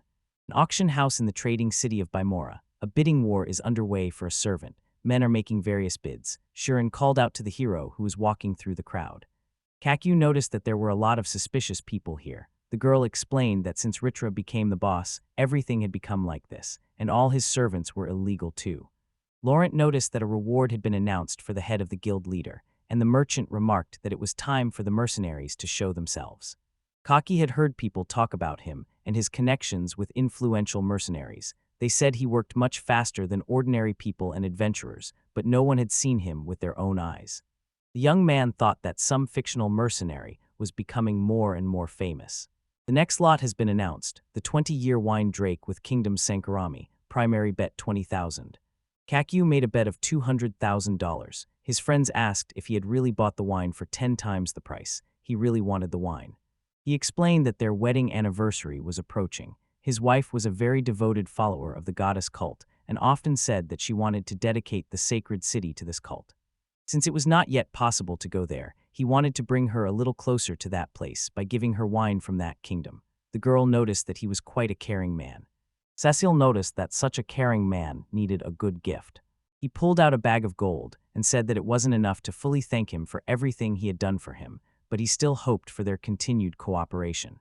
The Kakubata ring seemed like just a trinket to him at first, but then he realized that it would be perfect for Elsa. Over the year, he has grown attached to her. Most likely, he has fallen in love, but he is a demon. He is fundamentally different from ordinary beings. His soul is the basis of her spiritual essence, and his body is just a lump of magical energy. Demons have no offspring. They make pacts with the souls of the dead and turn them into demons, thus replenishing their ranks. They did the same with him. He made a pact in hell. Therefore, he, like other demons, has no instinct for reproduction and cannot reproduce. But the feelings he has for Elsa are human feelings. He assumed that they were just an illusion, a memory of a time when he was human. Does he have the right to give her this ring? He remembers the events with Alma and realizes that everything is different now, and this is a different story. It's raining. Ars looks out the window and worries. He calls his mother. Elsa pats the boy on the head and tells him not to worry, because his dad can teleport, so he's not afraid of the rain. The boy said he wanted to sleep. Kaku returned home. The girl greeted him. While wiping his head after the rain, he noticed that his suitcase and gloves were missing. He asked where they were. She replied that they were torn, so she considered them unnecessary and threw them away, but she herself claims that she carefully hid them and even sewed them up. She knows her husband well. He will notice everything immediately, but she hopes this will be a lesson for him. Keku grabbed her by the shoulders and asked what she was wearing. He told her not to move her shoulders or touch them. With a fierce look, the guy says that the girl knew how much he valued those gloves, and he doesn't understand how she could do such a thing. Elsa bowed her head and confirmed what she already knew, that they were dear to him. The guy noticed that she had betrayed his trust and threw them out anyway. The girl said that if things were really important to him, he wouldn't throw them away. Besides, in this condition, broken things are no different from trash. The young man did not understand what nonsense this was, whether this was again some custom from her native lands, and whether the dark elves really sacrificed broken things to the goddess without hesitation. The girl hit the boy in the face. Tears welled up in her eyes, and the boy looked at her with an angry look. Also went to her room. We watched what was happening. Kaki patted the boy on the head and said that mom and dad needed to be alone. The young man sat on the sofa and had a drink. He spent many hours searching, but in vain. He didn't believe she had thrown them away, didn't think she was capable of such a thing, and didn't understand how she could not know that they were so dear to him. He realized he hadn't let her finish. He wondered what she had meant. Kaku poured himself some wine and drank it straight away. Then he lowers his head. He cried and asked Alma for forgiveness for not being able to protect her last gift. Elsa heard this. She knocked on his door and asked if he had seen ours. Then the boy immediately came to his senses and went into the forest in the rain. The heroes walked through the forest. Everything was in water. The girl wondered if ours had really gone in that direction. Kaku confirmed it. The tracks were hard to see because of the rain, but he could clearly see the remains of the soul. The girl said that it was her fault that she hit him, but he, on the contrary, considered it his fault and asked her for forgiveness for allowing himself to offend her homeland. The girl wanted to say something else, but the boy stopped her and asked her to be silent. The dragon and I slept in the hollow, recognized that little fire dragon, and wondered if the boy had really come to help him. Kaku looked at his son and asked if he would be scolded for this. Elsa replied that he would not. They slept soundly. The girl turned to the man and handed him the gloves. The young man realized that she had not thrown them away and had even hemmed them. Jaster, why did she lie to him? She replied that she wanted to make her husband worry a little. While living together, she had seen his careless side and weaknesses, but she had never imagined that he could get seriously angry. Sometimes it seemed as if he penetrated the deepest corners of her soul and understood her better than she did herself. She was sure he would never say anything to hurt her, so she relaxed too much. Kaku thought it was his fault because he used the devil's eye too often. The girl fell to her knees and apologized to the boy. He said he forgave her. He couldn't justify her trust. He realized that everything had happened because he had not cleaned up himself. The girl was glad that he had realized his mistake. Elsa idealized him too much and admired his detachment from worldly affairs. She didn't do it quite right. He's human too. A young man thinks that there were people who made him a man, but he ran away from that realization and missed his chance forever. Now everything is different. Even if this feeling is a lie, he doesn't want to run away anymore. He took out the rings and turned to Elsa. He asked her to marry him not for the sake of a contract, but sincerely. Elsa blushed, and then she smiled and agreed. A temporary union is just a page in the life of true love. Back home, the child and the dragon slept peacefully by the fireplace. Kakyu says that our son is not his. He is the son of his deceased best friend. And after his death, he ran away so far because he got too carried away by a fight with robbers on the way and decided to play it safe. Elsa asked her husband how he managed to master magic so well. He replied that he had amnesia. After the proposal, he told Elsa everything that had happened to him, except that he was actually a demon from another world and that the bandits who attacked the village of Yorn were holy knights of the kingdom. The girl said that her crime was an attempt on the king's life. Elsa also told the boy about her past as a spy, about her homeland, and how the first prince betrayed her. The elf assumed that the boy despised her now. He said he was just surprised and reminded her that he believed in the Elsa she saw. He asked her what she thought about his past. She thought about it, smiled, and said she thought the same. They held hands. March 10-15. About a year and 8 months had passed since he began raising hours. The boy summoned a dragon named Bors. Kaku says that after that heavy rain, changes happened. First, Arts made his first friend. His name is Bors. He came up with this name by combining parts of the names Bobo and Ars. Secondly, it seems that Ars has become better at using magic. He cured the chick that Bors found. If Ars' ability to use various types of magic comes from eating dragon meat, then healing magic is most likely his innate talent. Elsa says that healing magic is so rare that it is called a divine gift. Ours is truly brilliant, and the young man is very proud of it. Kakyu suggested that Elsie move on to their third point. This is the desire to obtain a noble title, or at least try. The girl said that this was not an easy task, and asked about the reasons for this decision and how they would achieve it. He explains that their current social status as small traders is very unstable, and their dark past can seriously damage their reputation. To keep the child safe, their social status needs to be raised. This is the first reason. The girl noted that even the status of a privileged merchant would be quite sufficient. He replied that there was another reason, because he wanted the power to deal with the man who framed Elsa. She was surprised, and then said that this man was a member of the Lawrence family. The guy asked her if she really thought that the one who framed her was the first prince. She said she wasn't. The scouts have a special spell that determines whether the one giving the order is the real prince. Even if that person changes their appearance with magic, the spell will expose them. So it was some other member of the royal family posing as the first prince. It doesn't make sense that the heir to the throne, who is first in line to the throne, would kill the king. The hero explains that this is the work of some prince of lower rank who wanted to overthrow both the king and the first prince. The girl reminded him of the promise he had to keep because he decided to become an aristocrat in order to get to the truth, and says that he promised to help her atone for her guilt. Since her goal is to continue the king's cause, he cannot stand by when the king is in danger. This is also part of their promise. Kekyu got down on one knee, took the girl's hand, and said that he was the one who always saw things through. Now Ars is training with a sword and fighting imaginary demons, saying that he, the greatest hero Ars, will now teach this monster a lesson. Our men rushed to attack Bors and ordered him to defend himself. The boy hit him in the nose with a stick, and he pushed him with his head. The child flew a considerable distance, then jumped up and stood up as if nothing had happened. Bors was already flying towards him. He fell right on the boy, but he had time to react and decided to use the sparks. He attacked his friend. The dust rose. Elsa asked Ark to play in a way that wouldn't raise any dust, at least until the end of the wash. The boy agreed. Kakyu noticed that Ars was completely obsessed with heroism. Elsa confirmed this and added that it was not surprising for a guy. She noticed that her husband was going somewhere. He replied that he would have to work a lot because of one case. The girl asked him to be careful. He agreed and teleported away in a moment. At that moment, one of our people called Elsa. He brought some kind of book. She and Bors looked very happy and cheerful. The girl is reading a book about how our hero, who saved the world, returned to his native village, married his bride, and began to live happily ever after. The boy was surprised that he and the hero of the story had the same names. The girl explained that our name was very noble. Ars asked her mother if she had done any heroic deeds, and Elsa was confused. She began to refuse and say that only noble people did that, and that she was busy right now. Bors and Ars looked at each other and ran somewhere, pretending to go play ball. Then the girl asked them not to run too far. She leaned against the fence and thought about the wedding, remembering the plan Kakyu had told her to become an aristocrat. She noted that this was a long-term plan. He agreed, adding that he would have to work a lot and even be away from home a lot for at least the next 5 years.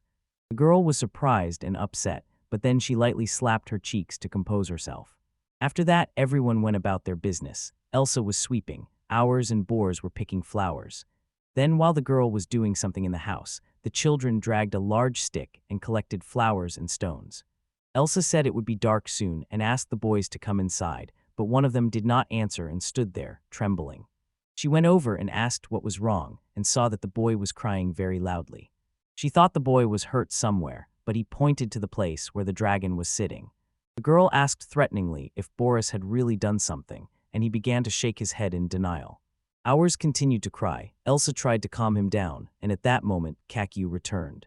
He saw Elsa, Boars, and Ars crying. He didn't understand what was happening. Ars cried because he wanted to please his mother, and so he decided to build a wedding hall, but nothing worked out. This touched Elsa. She hugged the boy and thanked him for everything he had done for her. Then she realized. She began to make excuses to her husband, saying that she didn't mean it, that she understood that he was busy with work and didn't have time, but since Ars tried so hard, she wanted to help too. Kakyu blushed, turned away, and noticed that he hadn't said he didn't want the wedding. Elsa blushed very much. We prepared stone seats for guests, a wooden arch, and heart-shaped floral decorations. He praised the boy and the boring people for their wonderful work. Kaki warmed up and said that Dad would have to help. The man began to arrange the venue for the wedding ceremony. Elsa, Ars, and Boars watched with joy and interest what was happening. When everything was ready, Kaku asked our man what he thought about it. He smiled and said it was amazing. Mom agreed with him. The girl asked if it was possible to use that much magic, and he replied that there was never too much magic. Absolutely nothing would happen overnight, even if he used all his powers. He held out his hand to his bride, and she took his. Then he remembered something. He snapped his fingers, and Elsa rose into the air. And the next moment, she was in a wedding dress. Kakyu was also in a white tailcoat. He said that Ars had beaten him to it, but he had been secretly preparing since the day of the proposal. He hoped that he had managed to surprise her. He brought his mother a wedding bouquet. The girl burst into tears and said that he had succeeded and that she was very happy. The bride and groom walked down the aisle. Hours and the Boars sat on chairs and watched. Standing at the heart, Kaku removed the veil from the bride's face. Then he raised his hand. He used magic to set off fireworks. Everyone watched with delight. The man thanked Elsa again for being there. She smiled, looked away, and then called the boy by name. Then the newlyweds kissed. Boars and Rs watched. Far away, a man sat in a tree and watched the fireworks. Then he said that he had finally found what he was looking for. In the midst of such celebration, a suspicious person appeared. It's been about 6 months since Kaku and Elsa got married in the forest. He and Elsa go to Saba's to terminate their service contract. The head office of the Sabasa Trading Company is located there, and for Elsa it is a very familiar place. This is the kingdom of Lawrence, the land of magic. The young man was amazed at the scale. Sacred Calendar, October 10-15. It has been 2 years and 3 months since they started collecting RS. This city has flying carpets and magical street performances. He remarked that it was like a fairy tale, 1001 nights. Elsa turned to her husband. She said she felt a little awkward and asked him to be calmer. After being expelled from the royal family, Elsa hides under a different name and skillfully disguises herself as a worthy spy. They noticed that it was a beautiful city, not unlike Bar Mora. It was the oldest active kingdom with a history of 5,000 years. At the Enlightenment Square, the young man noticed the grandeur of the statue. On the right stands the dragon god Regazian, the progenitor of dragons and the first hero, and on the left the goddess of magic Ordamir, who, according to legend, was the first to grant people magic. In Lawrence, the goddess of magic, the dragon god, and the goddess of creation are worshipped equally, and faith there is open and tolerant, whereas in the Carmel state, the goddess of creation is considered the sole and absolute truth, and strict dogmas are the basis of all teachings. The young man was surprised that his wife was so impressed by this harsh state. She replied that it was as it should be. This country, the cradle of countless heroes, now has a pope, the only recipient of divine revelations in the world, and such a state must be strict. Every believer dreams of visiting this place at least once. Kakyu thought that everything looked exactly like this from the other side. Sebastian congratulated Kakyu and Elsa. He also complimented the girl's dress. She was embarrassed. The man said he couldn't believe it. If it weren't for their letter, he wouldn't have recognized them. He asked them to follow him. Sebastian asked where the little bastard was. He said he was staying home today. It was better if he didn't know that his parents had once been servants.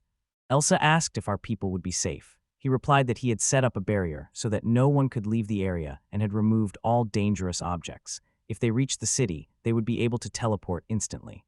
The young man hopes that the contract can be terminated immediately, but Sabas said that it is a special contract, so it will take about 4 to 5 hours to terminate it. Dad is very worried about us. Kukyu teleportation point. Our point is 2 years and 4 months old. The boy tells him that he is fed up with this obstacle. He cannot get out. He cannot go for a walk because of it. He thinks it's unfair that only Boris can pass. The dragon remembered Kakyu's words that he was already an adult. He wouldn't be able to get into the house, so he would stay and guard it. Our people suggested playing a game of Who Won't Blink and having a duel of opinions. Their faces began to differ. Ours sighed and said that Boris was completely uninteresting. He decided to build a tower of blocks and lie on it. The stranger said it was the demon master. This tree grows near powerful magical creatures, so it serves as a reliable reference point. The man looked at Boris and said that he had already become so big. They hadn't seen each other for about a year. We felt something was wrong and looked at the boars. Those people started attacking him. The stranger said that he was a fire dragon, but he was still too young and not strong enough, so he could do nothing to him. He used the mudstream ability to distract the dragon, then ordered its limbs to be tied. Boars attacked them with fire. The strangers were shocked that he could breathe fire. They didn't know that. They decided to get it and called Grim. Something was flying at the dragon. An unknown creature attacked the dragon. It was either a monkey or a human. Our observer saw all this and was shocked. The man ordered Boars to be detained. Our people called him. The men paid attention to the child. They were not told that someone would be here. Grim rushed to attack, but the barrier stopped him. The man noted that such a spell could not be broken. The gang leader realizes that the owner of the villa in the deep forest keeps a powerful magician with him. Constantly maintaining a magical barrier and keeping a fire dragon as a pet is too strange a hobby. It would be fine if he just messed with the lizard, but interfering in a child's affairs is too much. They should not be distracted from their goal. They decided to leave. Our people knocked on the barrier and called Boars. He asked the barrier to let him out. He asked to be released. Borsa is being taken away. He may disappear. The guy refuses to accept it. His eyes burn. Suddenly, the bandits heard a sound. They decided it was just their comrade's imagination. Our people left the house, breaking through the barrier. He got up, said he had to go, and followed his friend.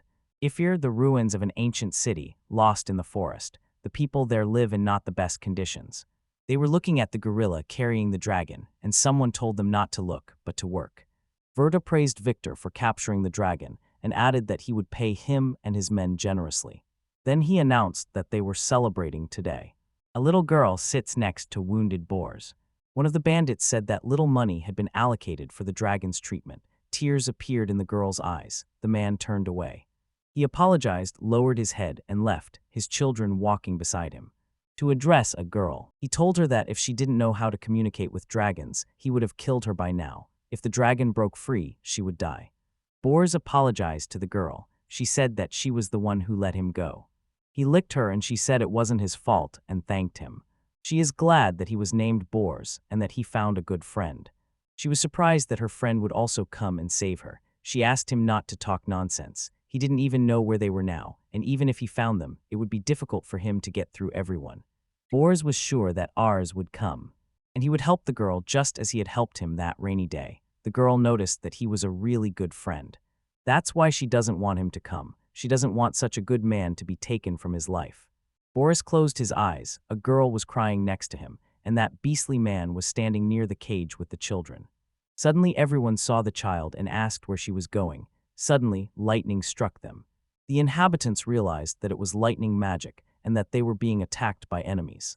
This was ours. He took a deep breath and called the boars. It was so loud that everyone covered their ears with their hands. The dragon screamed in response. One day, a boy was supposed to find a friend, and the girl was surprised that he actually came. When you noticed what Victor had missed, it seemed as if a tail was trailing behind him. The man ordered his subordinates to grab the boy because he needed to be dealt with, as the bandits had surrounded him. He used the skill explosion and shocked them. The robbers were roasted. Victor stood bewildered. Rita laughed. The girl was in shock. Ours reached out his hand and told Boars that it was time for them to go home. The large egg lay neatly in a wooden box. The girl asks where this egg could have come from, and the man says that it doesn't matter where or who it belongs to. It's a fertilized dragon egg that they now have. The The man in glasses is happy and eagerly hugs the giant egg. Such a discovery is the greatest joy for the researcher, but when he comes to his senses, he becomes more serious.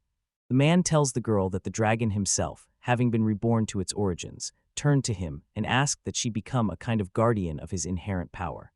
After his words, Yora became excited, waved her arms and shook her head, refusing to believe that she could become a father, but her husband assured her that he would arrange everything and that she didn't need to worry. The man called himself Seth. He said he was an expert in magic and biology. He also said that Vidra had hired him as a slave because of his knowledge.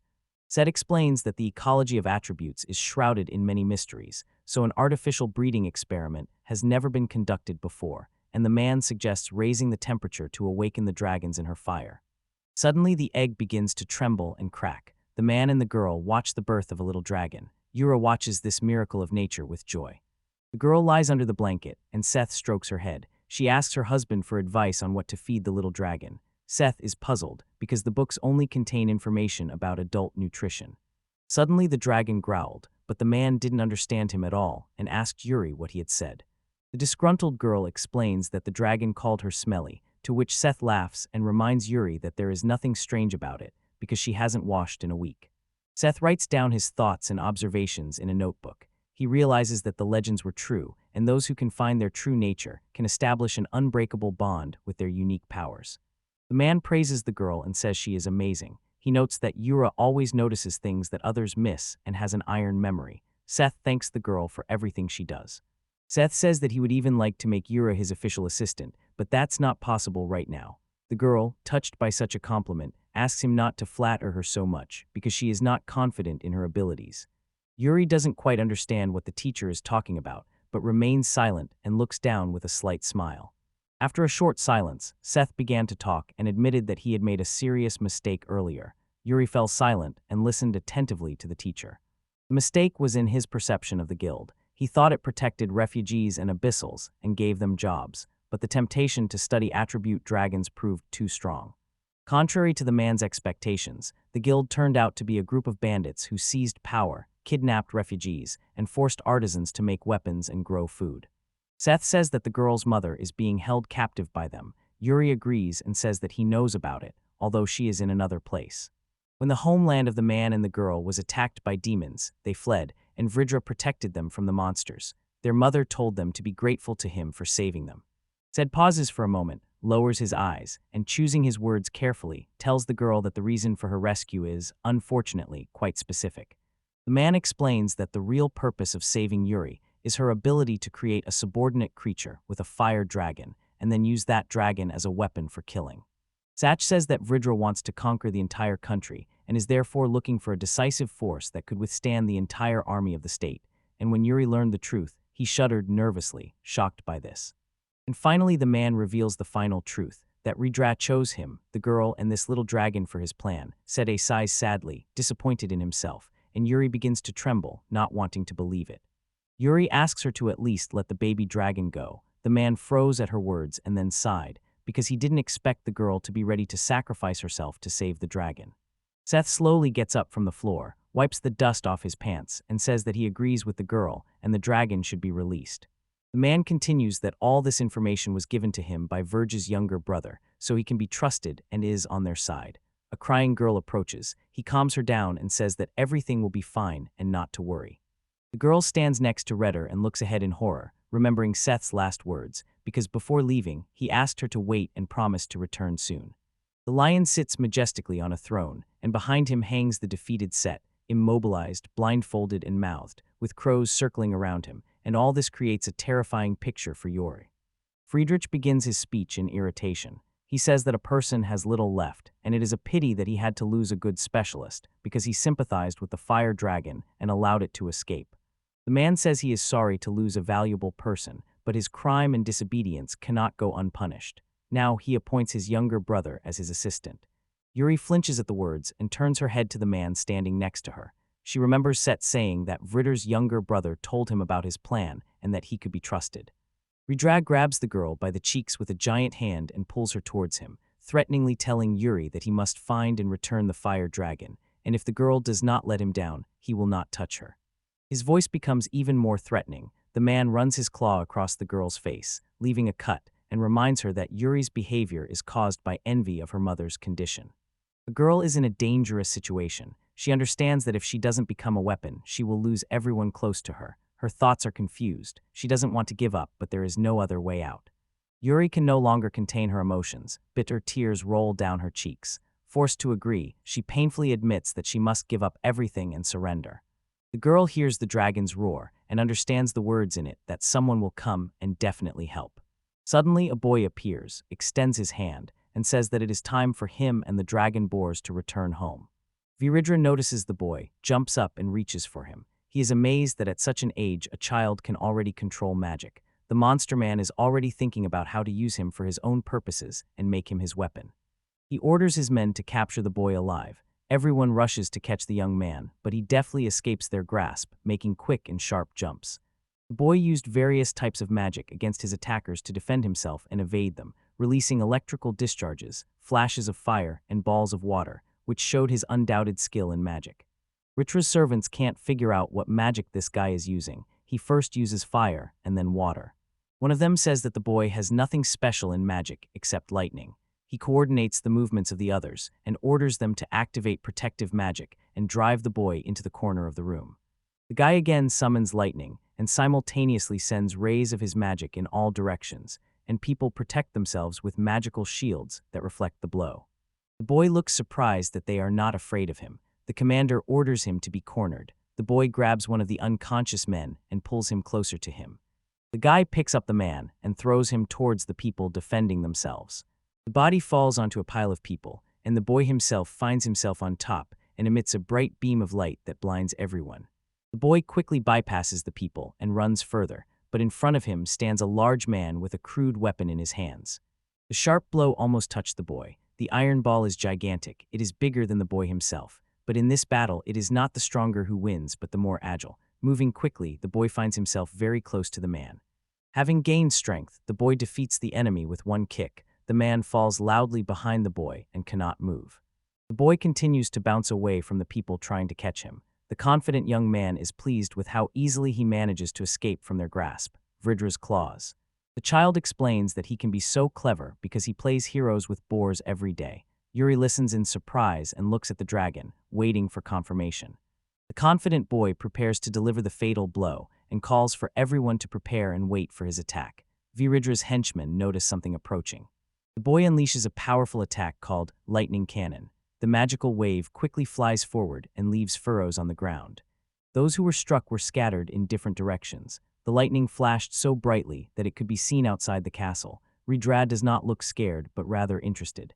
The man admits that they will not cope with weak forces. The boy's attack left a mark on the floor and broke through several layers of the castle walls. Exhausted people lay nearby. Vidra orders his younger brother to prepare a special weapon. He shudders and doubts whether it is worth using such a weapon against a child, and the elder angrily calls him a coward. Vidra orders another person to do this, and he is ready to carry out the order without hesitation. Vidra's servant slowly approaches the boy and asks his name. The angry boy proudly calls himself ours. The cunning man smiles conspiratorially and praises the boy, saying that his name is beautiful and brave. He introduces himself, saying that his name is Victor. Victor calmly says that he doesn't want to fight the guy and offers him to surrender without a fight, but the guy is categorically not going to give up. Suddenly, the boy realizes that he is stuck in the sand, tries to get out, but only gets stuck deeper, and Victor is a little surprised at how easily he managed to catch this guy. The tendons in the boy's arms and legs are stuck in the mud and prevent him from moving. Victor takes out a knife, approaches him, and warns him that if he moves, it will hurt, so don't move. The dragon growls nervously, and Yuri freezes, not knowing how to help. They worry about the boy and watch what he will do next, while the boy calls down lightning, preparing to strike. He directs his powerful blow at Victor to stop him, or at least delay him for a while. The boy watches in horror as Victor easily repels his attack with a strong shield, and the man says that he has already foreseen everything. Victor raises his hand and uses the swamp stream attack. At the same moment, the boy sinks deeper and deeper, gasping for breath and floundering in the swamp, trying to find footing. Yuri is terrified, covering his mouth with his hands, his eyes wide open, panicking. The girl remembers her last moments with her teacher, his devotion and courage. She hesitates a little and gathers the strength to resist. Yuri sticks his head out from behind the bars and shouts at the boy to use the water. Vidra, upon hearing the girl's suggestion, looks very unhappy, and the boy immediately decides to obey. With a loud splash of water, the young man climbs out of the mud trap and bounces to a safe distance from Victor. The boy happily thanks the girl for her help, and the excited Yuri quickly nods in response. Victor and the boy run towards each other, both ready to fight. The man sharpens his blade, and the boy begins to release magic.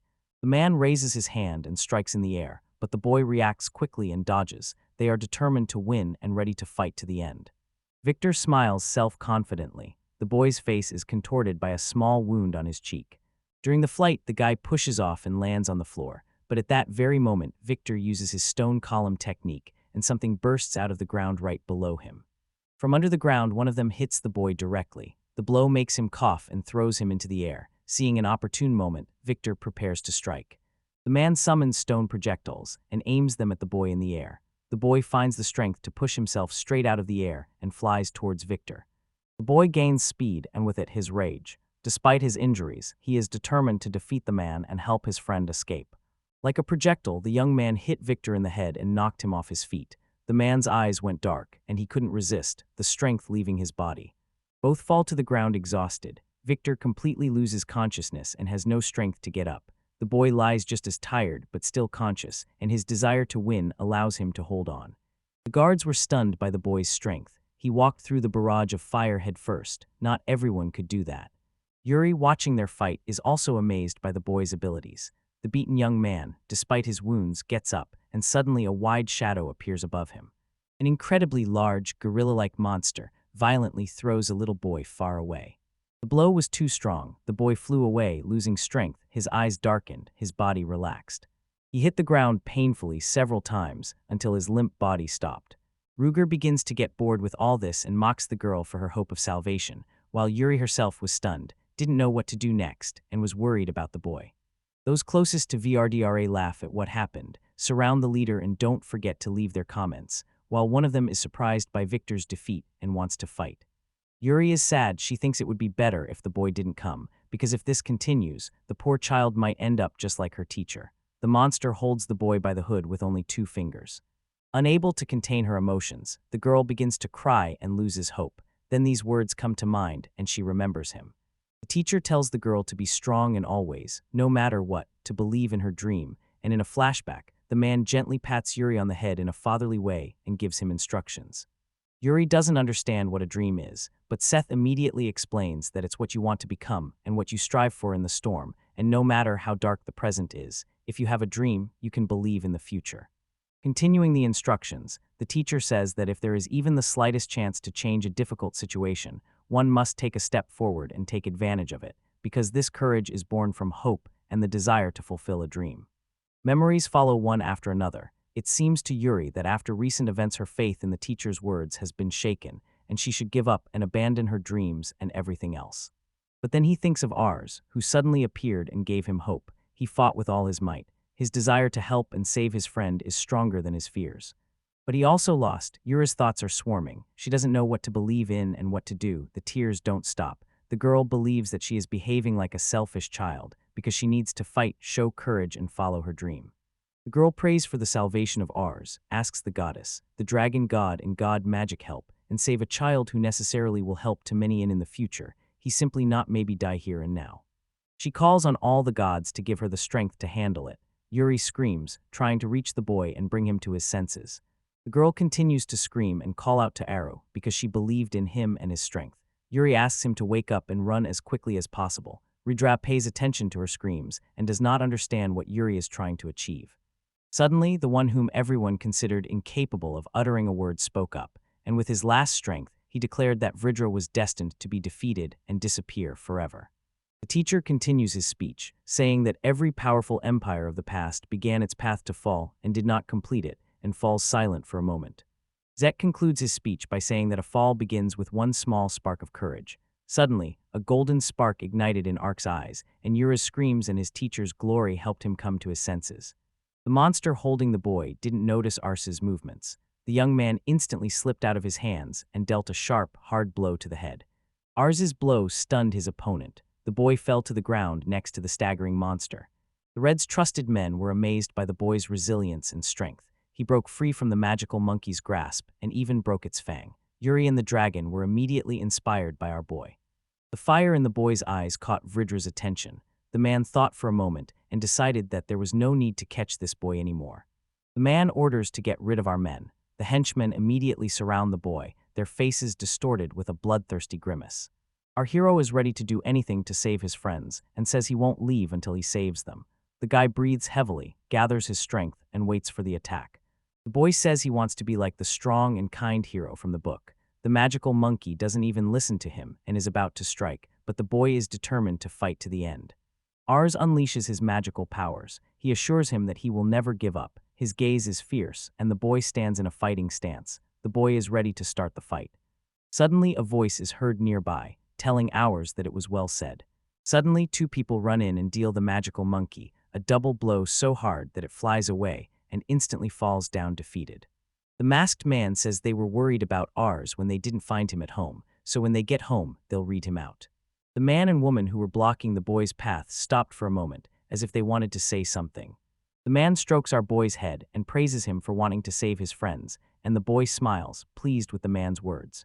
After removing their masks, Ars' parents say that they will now get down to business, and the boy can rely on them.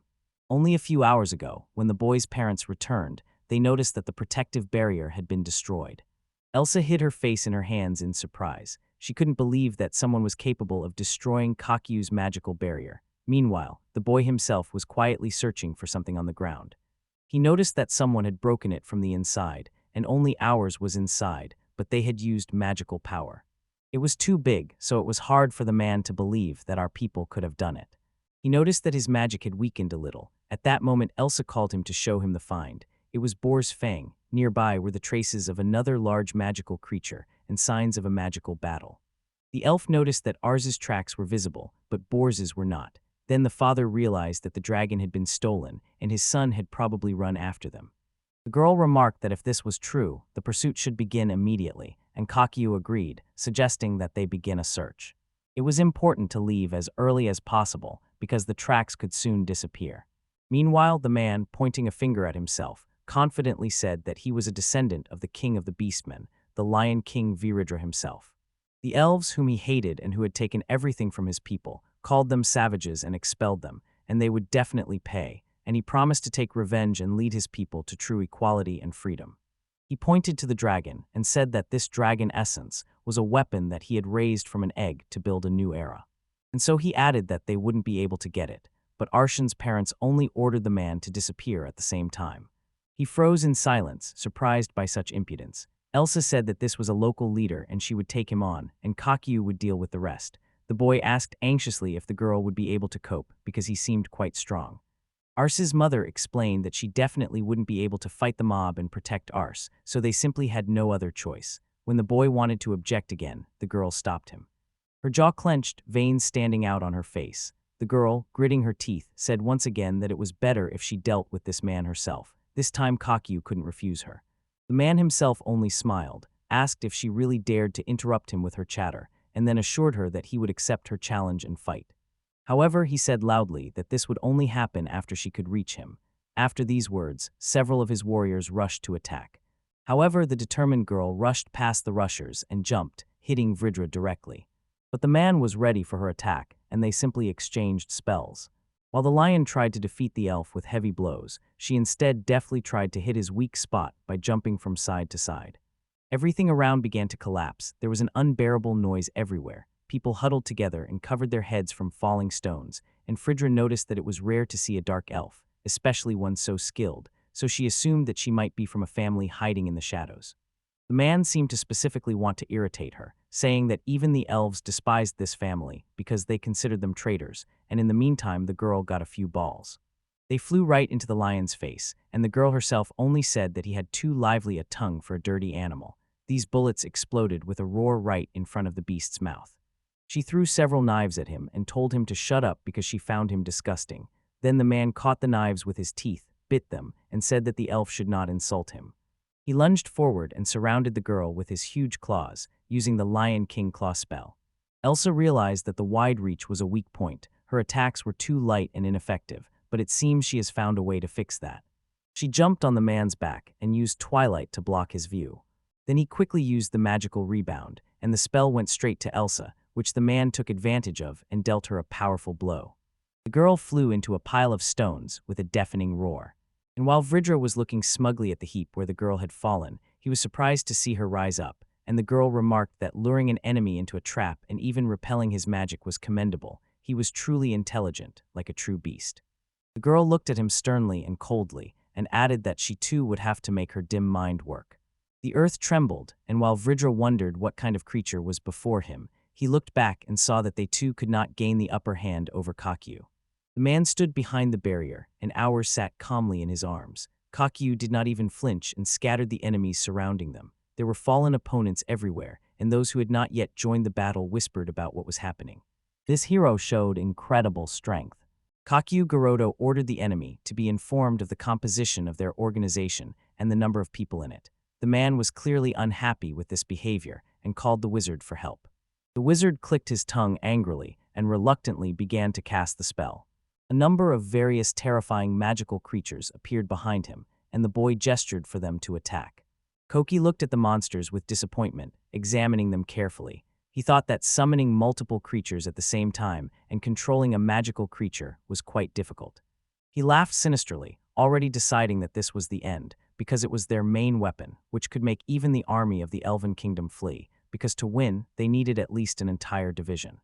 When the crowd caught up with the father with the child in his arms, he simply stretched out his hand and released powerful streams of his power, from which the monsters began to crumble and could not even retreat. All the opponents froze in surprise, and meanwhile Kakyu himself asked if they shouldn't stop and just surrender so as not to cause any more trouble, and his face really looked terribly crazy. All the warriors realized that he was just a courtier, and there was no point in even trying to defeat him, so they ran away in panic and called on everyone else to do the same. When they turned and called the wizard, he was gone. It seemed that he had run away first, without thinking about the others. Koki sighed and said that it was very bad to run away without even looking at the face of his opponent. The room was empty. A little later, all the opponents were tied up. Ars was enthusiastically talking about how strong and cool his father was, and Koki thought that, unfortunately, they had missed one of the most problematic ones, but now something else was more important. He raised his hat and listened. It turned out that many enemies outside, at worst those inside, could forcibly deprive him of his memory, but if someone outside found out about this power, it would be bad. The warrior rushed to Koki and begged him not to touch the children. He himself was ready to surrender so that they would not be touched, but Koki said that he would not do anything to them and asked to open the cage. The lock on the cage clicked, the dragon tilted its neck and growled as if asking. Koki asked how it was feeling and if it was hurt. The boy pointed his finger at Bors, smiled evilly, and suggested that he make some noise outside, because he wanted the others to figure it out themselves, but his joy was interrupted by the girl in the cage with the dragon and asked him to wait. Yura blocked the dragon with her body and introduced herself, saying that she could speak to dragons, so she was tasked with taking care of Bors, who bowed his head obediently behind her back. Hours pointed his finger at the girl and said that when he was in danger, she saved him. Hearing this, the boy's father was surprised, smiled, shook Yuri's hand, thanked the girl and said that he would definitely thank her for her help. The girl refused help and said that there were many servants and artisans here who were forced to work, so she believed that Bors should not be sent alone to destroy everything. Then she looked at the floor and thought that she no longer wanted to shift the responsibility onto others. The girl had no time to express her desire when the man gently placed his hand on her head. He stroked the girl's hair and said that he would entrust her with this difficult task, meaning that she should go with Bors and lead him. You smiled happily and agreed to do it. Those who saw it smiled too. Meanwhile, the elf continued to fight the huge lion. They exchanged powerful spells, not only physical strength but also magic. One of the elf's spells was night darkness. To this, the formidable man responded with a reflection of the magic. They collided in a furious stream of powerful energy. After each attack, they ran in different directions, and then collided again with a series of powerful blows. He broke the floor right under the girl's feet and smugly waited for her defeat. She really lost her balance, and the man ripped up a piece of the floor and threw it right at her, but the girl managed to grab it with her hands. Vidra exhaled heavily, catching his breath after the heavy blow, and hoped he hadn't accidentally ended the fight. Then, in search of the enemy, he jumped onto the debris of the floor below. Sitting on a stone, the man felt that his opponent was still alive and somewhere nearby, while the elf herself was hiding in the shadows. The lion realized that she was perfectly camouflaged in the darkness, so he wouldn't be able to take aim, and saying this out loud, he looked around and peered into the darkness to find her. However, he decided to do it easier and use one of his most powerful spells. He intended to destroy the girl along with everything that surrounded her. Her face was distorted with terrible pleasure and joy. After all that was happening, he was sure of his victory. The earth trembled, and its powerful storm vortex shattered everything around, and huge streams of wind flew and destroyed everything. Almost everything went up in the air, and from the outside it looked like a real tornado. Raedra laughed merrily. He was satisfied with the work he had done. He stood in the middle of an empty space. It seemed that he had swept everything away and leveled the place to the ground. Wujitsuna looked around smugly. However, he rejoiced too soon, because an elf was already standing behind him and quietly hit him right in the neck. Leo didn't notice it until the needle was in his neck. He looked away and saw something in his neck. The man angrily grabbed the weapon and threw it on the floor, asking what it was and how she could do that. Then he noticed that she had become invisible, even though she hadn't even cast a spell. He realized that just as he was about to cast the spell, she had quietly and quickly approached him. She crept up imperceptibly and hid behind him, under his feet, where the blow would not reach, and waited until he delivered a sweeping blow and was completely confident of his victory. He realized that all this was the elf's persistent repetition of useless spells and feigning rage in the darkness. They were just a distraction to show that she had no decisive attack. It was supposed to drive the man into a dead end with no way out so that he could spread the spell over a large area himself. Confident of victory, he relaxed, and she calmly delivered the final blow. The man thought it was a simple lie, but there was no time to think. The invisibility disappeared from the girl, and Vidra himself fell to his knees with a thud. He writhed and screamed in unbearable pain, and then the girl admitted that she had poisoned his balance system, paralyzing his vestibular apparatus. She also said that she had simultaneously heightened her 5 senses, and now any light, sound, or even smell would become a terrible weapon for him. A little time would pass and the line between dream and reality would blur, but he shouldn't worry because he would remain alive. The girl admitted that her master did not like excessive cruelty, but there was something else. She recalled a recent conversation. The man had asked if she remembered the children they had taken into care in Bayamore about 2 years ago, and the girl had agreed, and then he said that the results of the investigation had arrived and the name of the organization that had sold them. The Lion King Rebirth. They took over Bymora due to the Fire Dragon scandal, selling weapons made from dragon material and trading. The head of this organization is listed in the documents as a merchant, but only on paper. The real owner and leader of the dark side is Vidra. The elf lifted her husband by the hair and admitted that she still had too many questions for him, and he, covered in sweat and tears, only begged her not to touch him and to stop. Meanwhile, Yura flew on a dragon. The warriors scattered in different directions, realizing that they would not be able to cope with the dragon of the elements, but someone decided not to let them escape. These were servants for work, and the warriors shouted menacingly at them to stand back and not interfere, for if they tried to resist, their leader would quickly find a way to subdue the rebels forever. However, the loud speeches did not help, and one of the men asked to look around and noted that they were no longer servants. Near one of the walls under the elf's foot lay the fallen Vidra, near the other stood our father and I, and on stakes driven into the floor were the heads of defeated monsters. A formidable elemental dragon appeared in the air. Without thinking twice, the warriors threw down their cold weapons and, raising their hands, agreed to surrender. Koki and Arsa's mother discussed the number of people. It turned out that there were 180 fighters and about 300 servants with their families, which was already a lot, but Koki assumed that there were more branches and bases nearby, so there should be about 2,000 people in total. The elf spread her hands and asked him to imagine. 2 people captured the fortress of such a large organization. If this became known, it would be very bad. The guy scratched the back of his head and realized that his wife was right. He said they simply had to inform the authorities because there were so many wanted criminals among them. When Elsa suggested getting rid of them all, her husband only asked shyly. Fortunately, it turned out to be just a joke. There was silence. It seemed the conversation had reached a dead end, but suddenly someone caught their attention. One of the tied boys shouted for everyone to calm down because they were tied hand and foot. One of the former servants threatened him and ordered him to be silent, reminding him that they had not yet forgotten how they had treated children here. Since they were still facing the same punishment, it did not matter to them who would administer it, and all the soldiers tensed at these words. The one who had spoken without hesitation before now trembled with fear and begged for mercy, for he too had a family. The man with the gun did not yield and continued to scream in rage. Our men suddenly appeared between the quarreling men and struck with lightning, causing one to close his eyes and recoil, while the other dropped his weapon. The boy smiled and said that since the fight was over, everyone should make peace. Both men stared silently at the beautiful child who was looking at them with determined eyes. Elsa remarked that her son shouldn't do that because those boys were bad, but Kakiu laughed. The boy seemed to understand something and laughed softly, covering his mouth with his hand. The elf froze in shock, looking at the gentleman. The laughter turned to madness, and a smile appeared on his face. Kakiu assured his wife that he had just had a wonderful idea. Elsa froze. She noticed that his face now really looked scary. Balkri Forest. They looked at a huge building near the cliff, and Kakiu wondered if it was a base.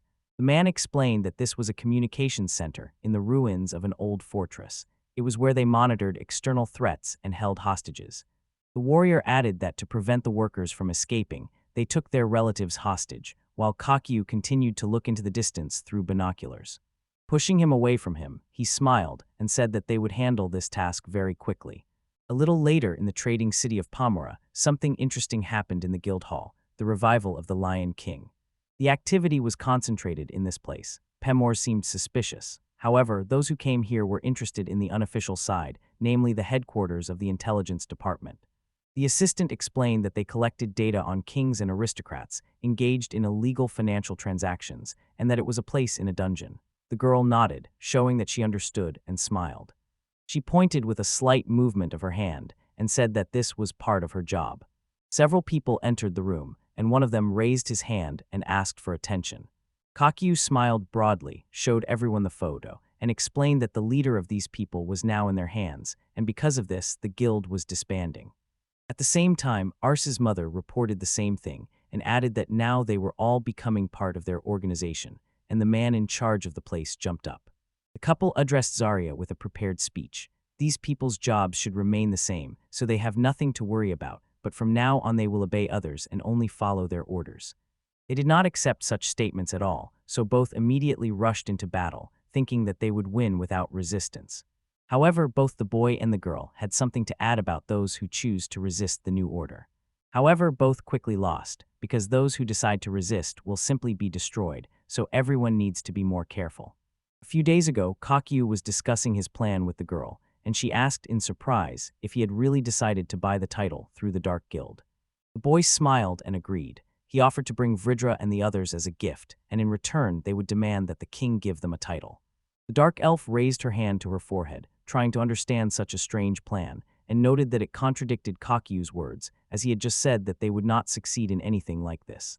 He explained that there was no need to hide the fact of the guild's liquidation, just not to say that the two of them did it, and then thoughtfully asked if his interlocutor remembered what they had talked about earlier.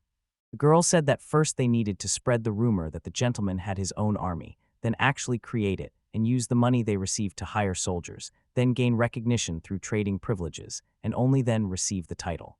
When Kakiu confirmed this, objections arose because there was no army yet. Its creation would take a long time and would be almost impossible to accomplish in 5 years. The man pointed at the people behind him and said that they already had an army. The interlocutor thoughtfully summed up that Kakiu was proposing to use the Dark Guild fighters, take everyone they defeated, and turn them into mercenaries, and the boy laughed approvingly in response. He said that not everyone became a criminal of their own free will, so if they were given the roles of heroes who would defeat villains, many would agree and play with joy. 2,000 fighters, a financial base, information, and new territories. Even a criminal organization wouldn't give up such wealth. If you add to this the captured S-rank criminals and the merit of freeing the servants, and then gain a strong army, economic power, and real lands, then the entire balance of power will definitely change. The girl understood that the king would rather give a title than make such a person his enemy. Kakiu noted that this was a correct assumption. However, the girl thinks that Kakiu is very kind because he helps not only refugees, but also criminals. The man himself said that there was nothing special about it and that he was just using what he had on hand, and then, smiling a little, decided to say something else. They looked at the wounded, and Kakiu finally finished what he wanted to do. He said that instead of reducing the number of enemies, it was much easier to increase the number of allies. Then he turned to one of the doctors and asked how the treatment was going. The doctor returned, greeted him, and replied that everything was going quite well. He said he thought there might be difficulties because there were few magical healers among them, but he didn't finish his sentence and pointed to Ars, who was sitting among the sick. The boy used his magic to heal the warrior, and the man was genuinely surprised, so he asked who this boy was, because his healing skills left much to be desired, but he still made the wounds heal. The child's mother looked worried, but the father was completely calm, because he knew that there was no point in worrying. Their son had a lot of magical power, and he would not exhaust it. The stern warrior in bandages turned to Hours and said that he had nothing to complain about, but he doubted whether this child was confident in his actions. The boy, without looking up from his treatment, asked what the matter was. Another man intervened and awkwardly asked if the man had really forgotten what they had managed to do to him. Hours understood his shining eyes and said that Boars had returned to him, and those uncles he had wounded were also here now, so if they wanted to reconcile, they first had to get rid of the pain and heal them. Everyone laughed out loud. They didn't understand at all how this child could disarm them. Our people watched silently and didn't understand why everyone was laughing. When they stopped running, one of the men asked if Ars needed anything from him, and the boy said he wanted to touch his horns. The man agreed, and Ars was already reaching for his head, but he was distracted by the call of his name. Behind the boy was his mother, who lifted him off the ground and told Ars it was time to stop and rest a bit. The boy was already starting to object. The man whose horns we wanted to touch said that the boy would definitely be able to do it next time he wanted to, and the girl nearby also joined in and said that her tail could be touched. As the girl was carrying Hours, something suddenly caught his attention, and looking closely, he called out to his mother, who turned to find out the reason. The boy asked why everyone was so different, look like, and girl, no thinking, she said that it through race, because they with different races. Hours turned to his mother and asked why, if the race was different, everyone was so different. The girl looked away awkwardly, trying to find the words for such a complicated explanation.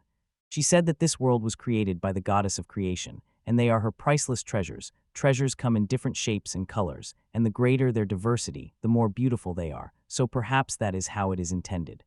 Ars looked at his mother, looked away and seemed confused, then looked into the girl's eyes and asked with a look what she was talking about. She sat her son down on the ground and told him that there were many answers to such questions, but one day the boy would definitely find his own. She pointed to the side and explained that she had brought Hours to the orphanage, and then added that making friends was also a very important lesson. Arch agreed with his mother and confidently ran towards the playing children. The boy's father, who was nearby, noticed that the boy had become much more confident in expressing his thoughts, and the girl noticed that time was flying too quickly, then wondered how the gentleman would answer such a question, and this confused him. He thought for a moment and admitted that he would consider it a result of natural selection. The elf exhaled deeply, showing that she did not like this answer at all and found it uninteresting. Hours ran up to the children, and it clearly scared them and interrupted their games. The boys quickly realized that one of the leaders had been defeated by Mr. Kakyu's son. They remarked that it was very cool, scary, and Hours, and in the meantime they watched silently, bewildered. All the children quickly ran in different directions. Some shouted that they had to go help their parents, others said that something hurt. And now Ars was left all alone in an empty clearing, but suddenly he heard screams that immediately attracted his attention. He crept closer and hid behind the bushes. He saw Yura protecting someone from 3 boys. She spread her arms, covered the little children with her body, and said again that these children were not to blame for anything. Her eyes were full of sadness and despair, and the children behind her did not quite understand what was happening. The man started screaming. He said that these were redressed children, and that because of his background they ended up in his hands, so the question immediately arose whether she was in cahoots with them. Yura replied that it wasn't true, but it seemed like no one was listening to her. The guy threatened that she should leave because she didn't even know what they had been through. The boy waved a stone in his hands and said loudly that these children were just monsters, and the girl clenched her fists and prepared to take the blow. But suddenly Ars appeared before her and took the blow of the stone. The culprit froze in horror, realizing what had happened, and Ars began to say that it was not worth insulting friends. He flashed like lightning and said that he would never forgive anyone for this. Those who had recently tortured the children screamed in horror. They apologized and asked to wait. But Yura grabbed the boy, who was glowing with lightning, and asked him not to do that. Even Ars himself was surprised, because he did not expect his friend to do such a thing. The criminals ran away, and the boy looked with pity at the girl who had taken the blow of his lightning.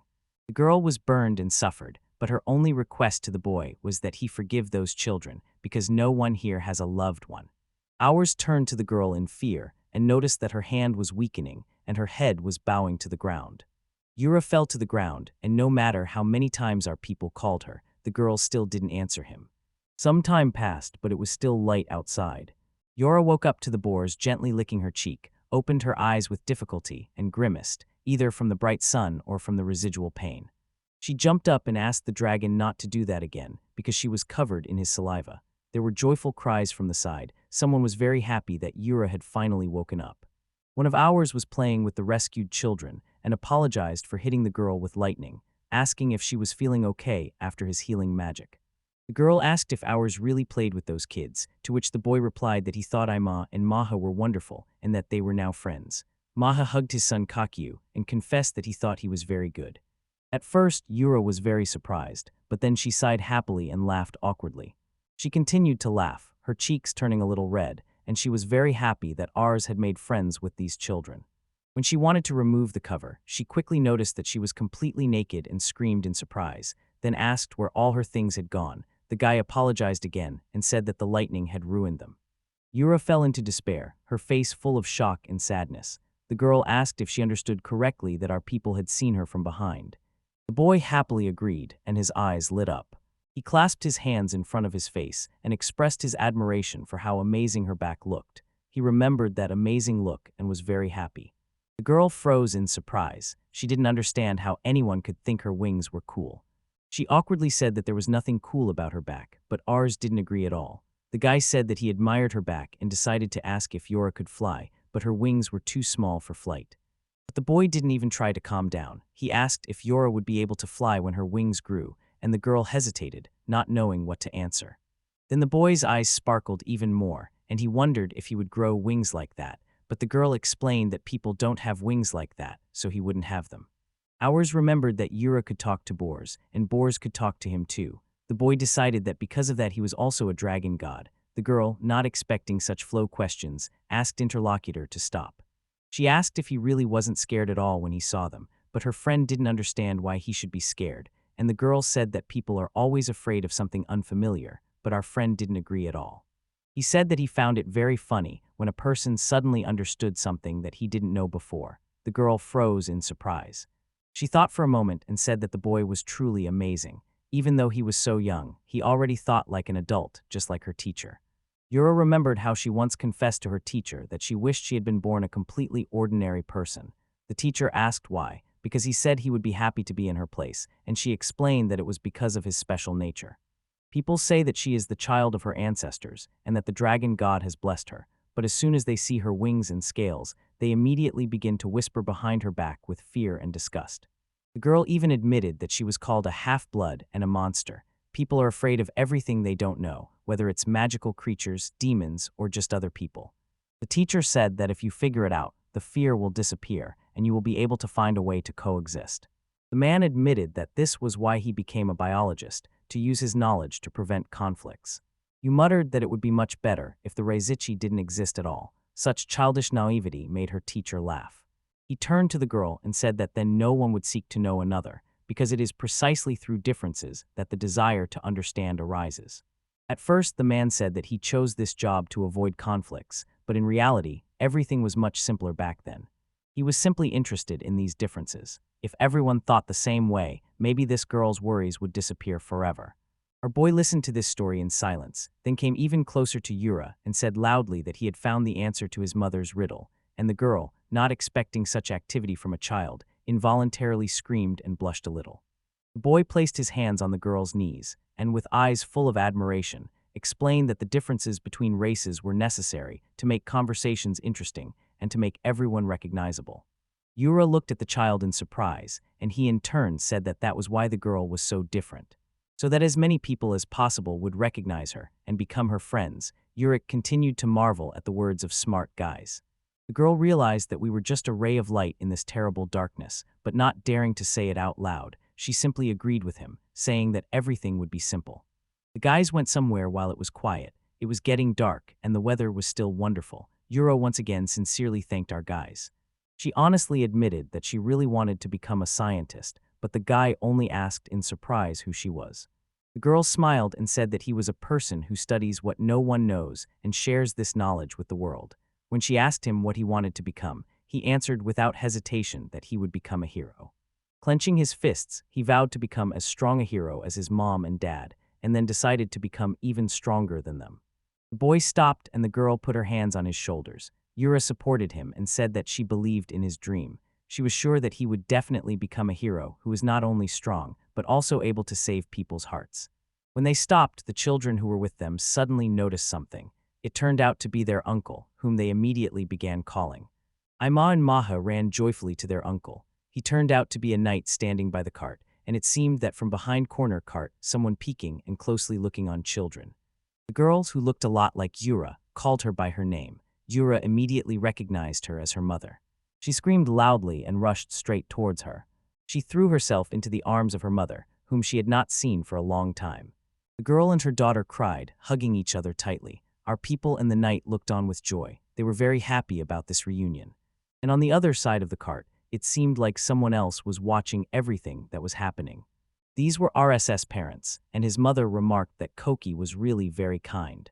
The guy looked at the interlocutor, smiled, turned away, and assured her that this was not true at all. He is simply repaying a debt that he previously could not repay. The girl sighed heavily at Koki's stubbornness and assured him that this was kindness. Soon, when December 1015 arrived, in the Elvratian Federal Royal State, namely in the holy city of Astanarf.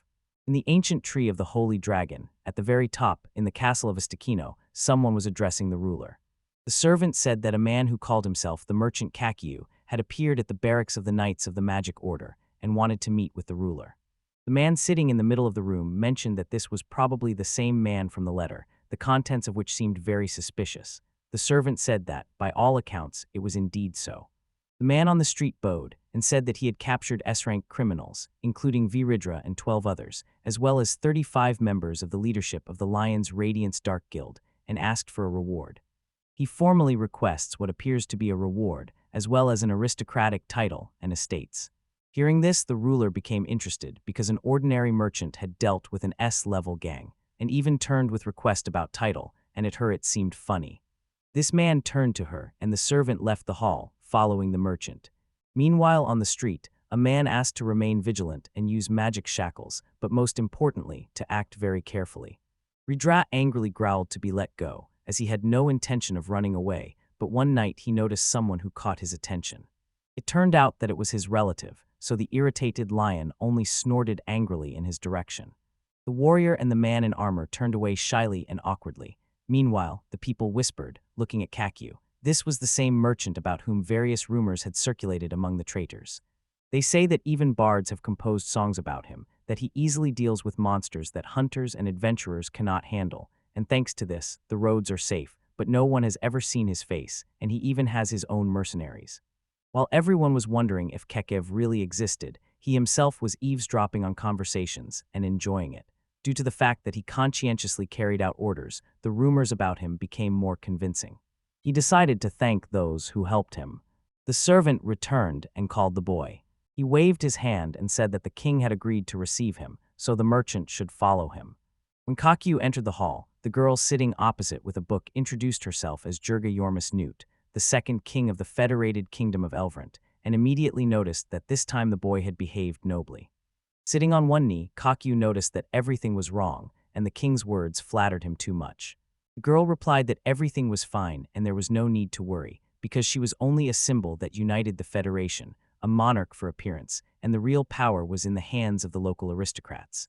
Kakyu grimaced in displeasure and thought this was nonsense. He had requested an audience, not a personal meeting with the king. Usually such matters were resolved through generals or ministers.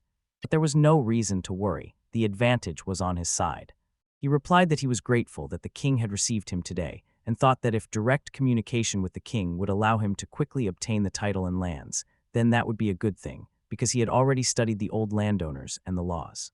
The girl said that she had heard of the boy's request and recognized his merits and the merits of his army, so she would reward him with a title and lands. Kakyu's face froze in shock. He raised his head and asked again. Then the queen rested her chin and wondered if the man was really that greedy and if that wasn't enough for him. Kakyu nervously waved his hands and said that was enough for him. He believed that much more testing and negotiations were needed, which is why he reacted that way.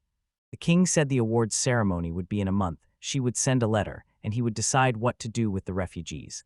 The lands would be run by an appointed steward, so it was worth listening to him. Kakyu exhaled heavily and agreed with Kull, who, having finished, announced that the boy was free and could go. A little later on the way, the question arose about the manager. Later at the Chamber of Commerce in the port city of Pamir, the assistant said he admired the gentleman. The girl happily assured him that Kakyu would soon become an aristocrat and that it was all thanks to their help, so he should be grateful. However, Shiren quickly corrected the girl and asked her not to be rude. But she still did not calm down and asked the gentleman to somehow console them, perhaps to reduce the taxes a little. The husband hesitated because of such insistence. However, someone approached them and said that Kakyu did not have such power. He was the executive governor of the Greater Porklay Territory, Marisa Parsifal. She pointed out that she should be approached as the governor on such matters. Stepping aside, Kakyu and his deputy discussed something. The conversation turned to the plan to reconstruct the old piglet area. Murray praised the gentleman for the idea, but said that the budget would have to be cut, and the assistants silently watched them. They whispered that Kakyu was now an honorary aristocrat. There are two types of aristocrats in this country. The first have land and manage it themselves. The others have no land and cannot decide matters related to the land themselves.